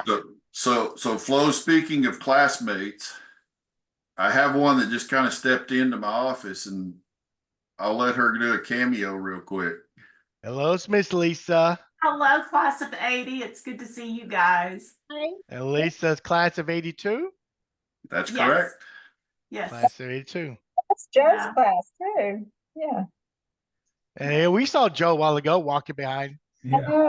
Why he won't come? I said, hey, Joe. Yeah. I just wanted to say hi to you guys. It's good to see all of you. Well, we'll see you in your group soon, hopefully. We'll see. Depends on what the topic is. Hey, It's you been name the fun. topic. We'll put you on. Well, I haven't seen student council covered. There you go. Kevin brought it up. Yeah. Yes. There Kevin you and I go. spent a little time together. Yeah, I would like to see what you guys did It besides wasn't all Jock. Yeah, I mean, I want to know what all y'all did besides the concession stand. I assume that was stand was a big deal. All right. okay. Yeah, would love. Okay, there you go, Lisa. Yeah, It was a big. Well, yeah, it was a big deal. It was a big deal. But I don't know. I don't remember doing anything besides the candy store. Talk to y'all later. It's good Bye-bye. to see you. Well, we're about a little over 2 hours. Lisa, you want to ask that one question you like to ask them, and then we'll go to parting words. So knowing what you know now, based on your life's experiences, knowledge, education, the whole shebang, what would you go back and tell your younger self? Rosie, can you hear me? I can. Can you hear me? Yes. So we can't see you, but we can hear you. I'm going to let you answer that first. If you could go back and tell your younger self something, what would it be and why? I would probably tell my younger self to study harder. And why? So when come to college, it wouldn't have been so hard. You know what I'm saying? Could have just zoomed right through it. Mm-hmm. And when I say study harder, I mean like learn to study. Because school was easy for me, but I didn't study. Yeah. That's good advice. Okay. Francis? I would say I would tell myself to live more in the moment. I think, I love hearing the stories that all of y'all said. And I have like a vague of I know what happened in high school, but I don't have those memories. It's probably because I was either studying too much or working too much. So I think just really living more in the moment, making those connections, those friendships. And while I'm at it, I want to thank Flo and Lisa for this. This is really a neat thing that y'all are doing because it brings people together, like you said, and then it makes you go back and maybe we can make the world a little bit better just by what we're remembering from our younger years. Yeah. Thank you. Mm-hmm. Mr. Davis. I think I probably would have in the long run, probably would have tried to be. I was already serious, but I could have been even a lot more serious as far as when I got to college. I could have studied harder. I mean, even though I had a great career, 35 years with FedEx as management, but I feel I could have done even a lot more. And that's why every time I look back, I just say, man, I wish I could have done this a little bit better, or done that a little bit better. But my passion was, even back when I was in Plainview, was working with kids, younger kids. And I still get to do that because every year I go out to Seattle with my strength coach, and we have about 200 kids in our football camp. Matter of fact, I'll be leaving in July, going to Seattle for that. But I think if it was after it's all said and done, I probably would have liked to have honed down a little bit more when I was in college. Because like I said, I probably could have done a lot more, even though I had a great career, 35 years with FedEx in management. I know I could have done more than that. Okay. Would have applied yourself more. Yes. That's the appropriate word. Apply. All right, Jeff. Well, I think the first thing I would say to my younger self is, you should have taken things more seriously. I think the good Lord every day that, I am here. Because I did a lot of stupid things during those years, and shouldn't have.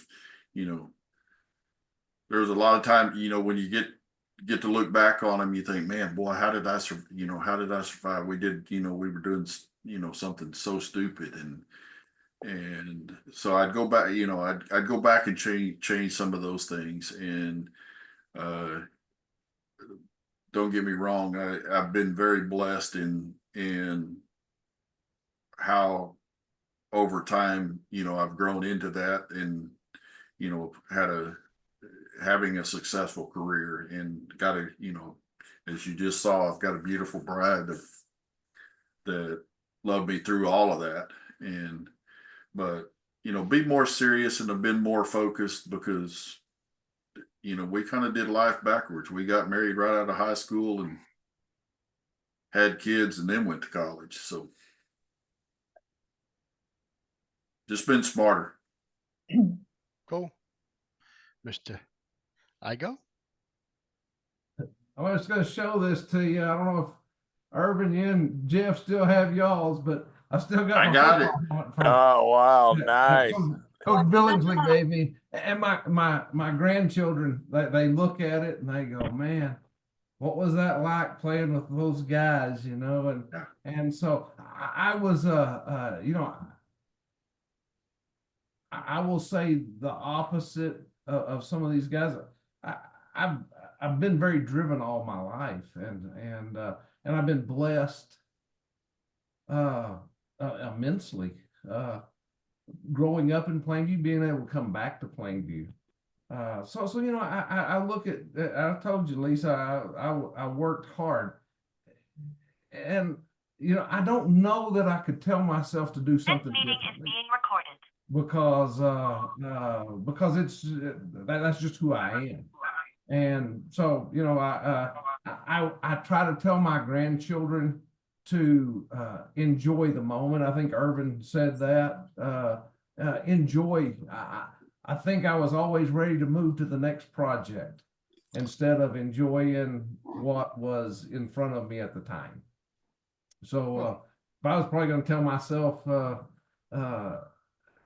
when I graduated from high school, I was ready to go to college. When I graduated from rocking kindergarten, crooked kindergarten, whatever it's called, I was ready to go to first grade. Rocking horse ranch. I never enjoyed the moment as much as I was looking forward to the next step. Yeah. So that's what I try to encourage my grandchildren, is to enjoy it. Take time to enjoy it. where you're at. Absolutely, yeah. Yeah. Well, I'm going to ask one more question before we go. I've got to bring up teachers. You know, they're very vital to our life and careers. And so I'm going to start with Rosie. So, hi, you're back, Rosie. Hello. Yeah. Was there a teacher? And of course, we got to make it pretty short because we're 2 hours and 15 minutes now. But is there a teacher that impacted your life? In grade school, there was. That's fine. Grade school. Okay. Who was it and why? Yeah, Like what? I mean, high school too, but grade school, like it just stuck with me all through my life. Was Mrs. Box, Kevin Box's mom. Oh, wow. I know. She was my third grade teacher. And she just got me. I mean, like she just understood me. You know what I'm saying? When I started school, I didn't speak any English, zero English. So by the time I was in third grade, because I had to repeat first grade because I did English. So when I got to third grade, like she just, like she just put her hands around, you know what I'm saying? Like she was just very nurturing and said, "You're going to be somebody someday." She goes, "You will." She goes, "Because you know 2 languages." Oh, wow. That always stuck with me. And she goes, "You're going to do good. You're going to do," like her words just always encouraged me that I was going to be somebody and I was going to do good because I knew 2 languages. Oh, Kevin will love hearing this part. Absolutely. Yeah. I'll make sure and text him. Yeah, she always made me feel real smart because I could speak 2 languages. Yeah, cool. Irvin, what about you, my man? Well, I don't know if it was such a teacher, but it was Coach Ronnie Noe, man. Mhm. Coach Noe. He man, he took me in he was like a father to me. And I'll never forget, man, during the recruiting season, he would always ask, "Do you want to talk to this guy? Do you want to talk to that guy?" And I'd say yes, no, yes, no, yes, no. And boy, he ran a shield for me. In that whole time of recruiting that senior year, I stayed in his basement, and he didn't let anybody get to me that I didn't want to get to me. He had a basement that was really nice over there off of Tasca Drive, and I stayed with him that senior year in the basement. It was he was man, he was just like he was great. Coach Noe was, he just didn't want me to. Of course, Coach Sherwood was always, you know, you're going to university. I probably am, Coach, but Coach Noe, he watched out for me. If I told him I didn't want to talk to those colleges, they didn't get near me. He'd tell them no. So, and he was great. He was good at school too. He used to always say, "Knowledge is power, Davis." That's what he used to tell me. Knowledge is power. He'd always say, "Make sure you're doing your studying." He always used to tell me, "You can get hurt on one play, and I'll be dang if that ain't what happened." Yeah. Boom. But yeah, I'd say Coach Noe. Good.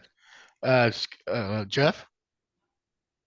Well, I'll give 2 real quick, and I'll be brief about it. One, probably my favorite teacher was my 5th grade teacher, Mrs. Bickle at Edgemere, and it was an awkward time for me growing up at that particular time of life because there was a lot of things going on, with what we were doing and as a family during that time, and then from a high school standpoint, it was, if we were talking about vocational programs earlier, and I did vocational drafting and had Mr. Dobbins for 2 years, and that man took a lot of pride in working with us kids and helping us learn what could have we could have walked away from school right then and there into a trade uh, with a valuable skill. So he was probably one of my biggest supporters as far as academics.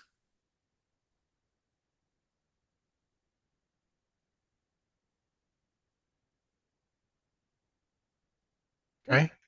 get everybody? No, we need Kevin and Francis. Kevin? Irvin, Coach Noy was at the 78 when they got inducted into the deal. He spoke very highly of you. He asked a lot of questions about you. So, oh man, yeah, and Jeff, Coach Miss Bickle was my neighbor till we Was moved. she? Yes, it's sweet lady. I loved her to Oh death. yeah, she was a sweet lady. The two teachers that I had that probably the most influential was my third grade teacher, Mrs. Ellis, and my fifth grade teacher, Mrs. Willingham. And they were as mean as a snake. And I asked my mother, I said, Mom, why have I got to have these two teachers? And she says, because they're going to make you a better person. And they did it. And they did. And I loved them till they both passed away and went to their funerals and loved them to death. But they were no nonsense. And my mother knew that's what I needed. So there you go. Francis? I would say Mrs. Buchanan and Coach Buchanan, both of them, they were very instrumental in just believing in me. And even though I didn't like her class, but she'd always just be real patient and real calming, and just she was a great teacher. And they're still friends of ours. I mean, they're here in Plainview. We run into them. So I would say Mrs. Buchanan and Coach, and he wasn't bad looking either at that time. So that's another reason.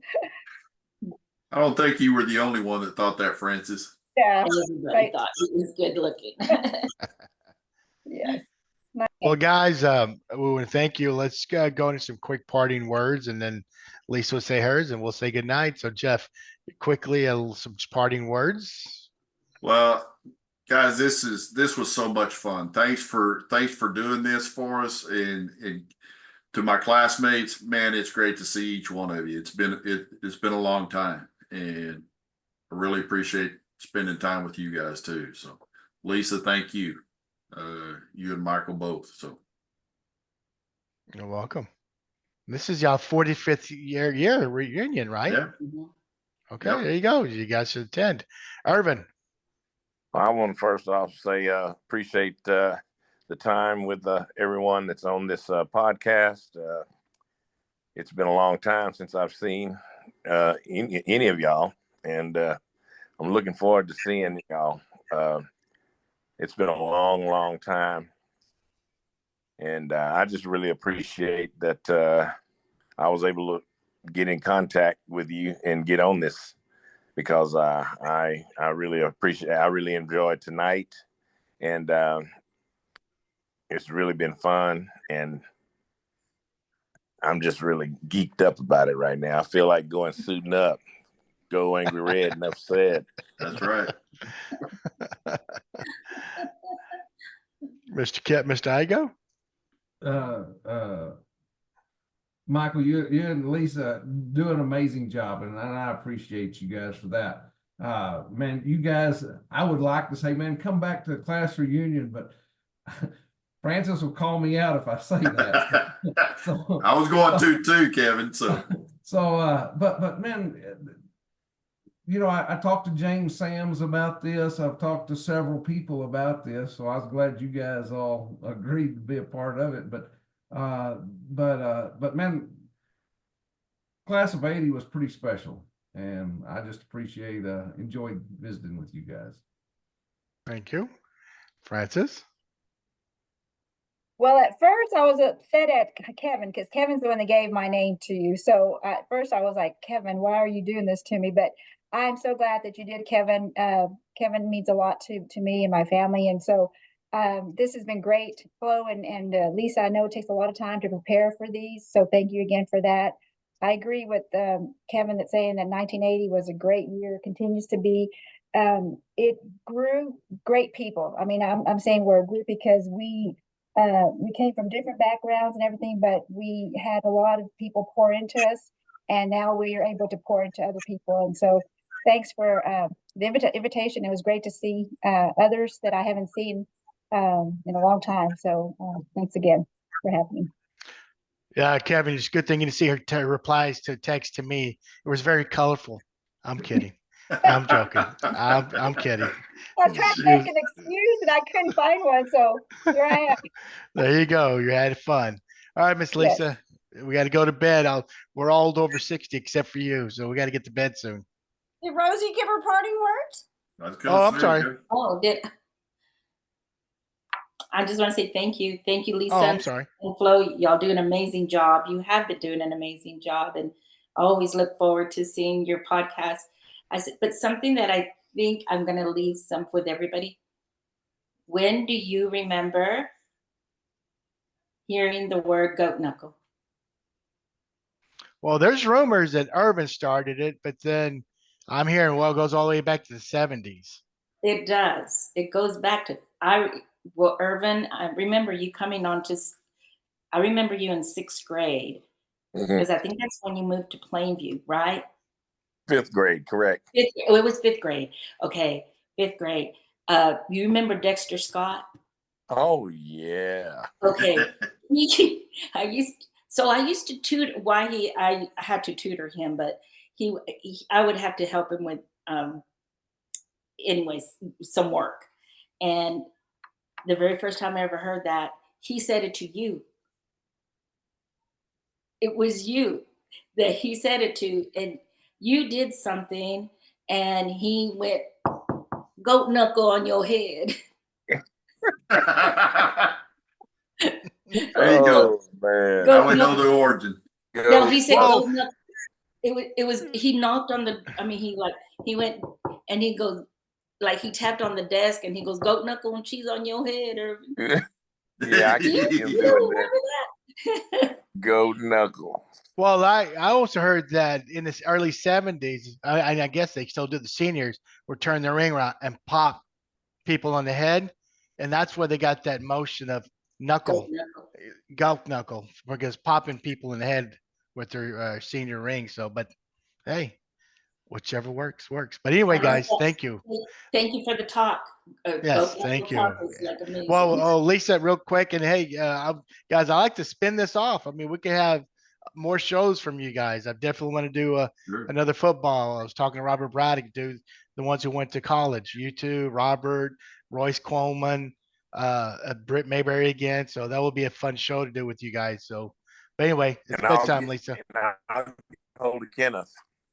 Yes, I reached out to him. He read my messages, but he didn't say anything. But yeah, please reach out to Kenneth and see if he'll. Okay. I love to him because I like to talk to him about his days playing for the Bears. Yeah. No. Also, the student council of your year and girls, everybody that was in, what was your club, VOE or? Okay, yeah. We could get a group So of them. we could spin off to a lot of shows. So, Yeah, all right, Miss Lisa. Thank you again. I kind of said the end somewhere in the middle of this program, but it's been really a blessing and an honor to have you on, and haven't seen you again.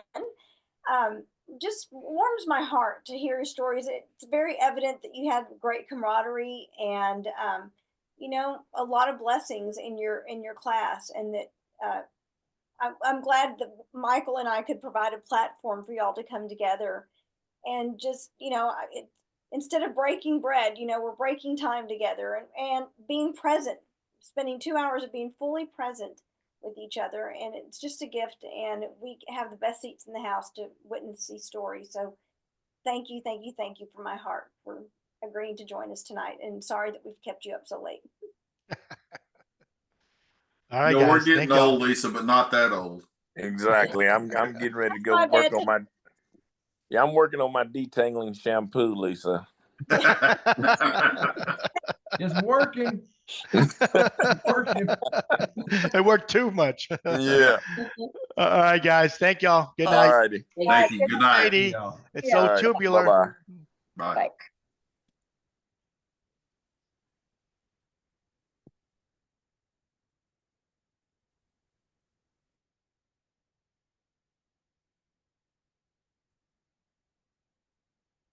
You may want to turn her. There you go. Well, that was fun. Hearing from the class of '80, starting the '80s. That was pretty cool. I haven't seen Irvin since that day at the state competition. That's the last time I've seen him, back in '81. I know, a long, long time ago. Yeah. It was really good to see everybody, and I mean, I remember all of them, and Yeah. probably Rosie the most, just because our families were friends. But it was just nice to see everybody and to hear their stories, and it just it just flowed really well. Cool. Okay. All right. Well, hey, it's time to go to bed. It is So we're gonna very keep this short and fun. sweet. So our next show, what is our next show? Oh, it's Mrs. Jeannie Pinnell. That's Yes. right. We're gonna have Mrs. Jeannie Pinnell on our show in a couple of weeks. So stay tuned, everyone. And with Jeannie Hogue and also Suzanne. Suzanne's gonna be on the show as well. So Suzanne Rogers, my apologies. So we're gonna have another fun show. Yeah, All I can't right. wait Good. to hear those. Okay. Good night, Peace and everybody. love. Good night. Peace and love.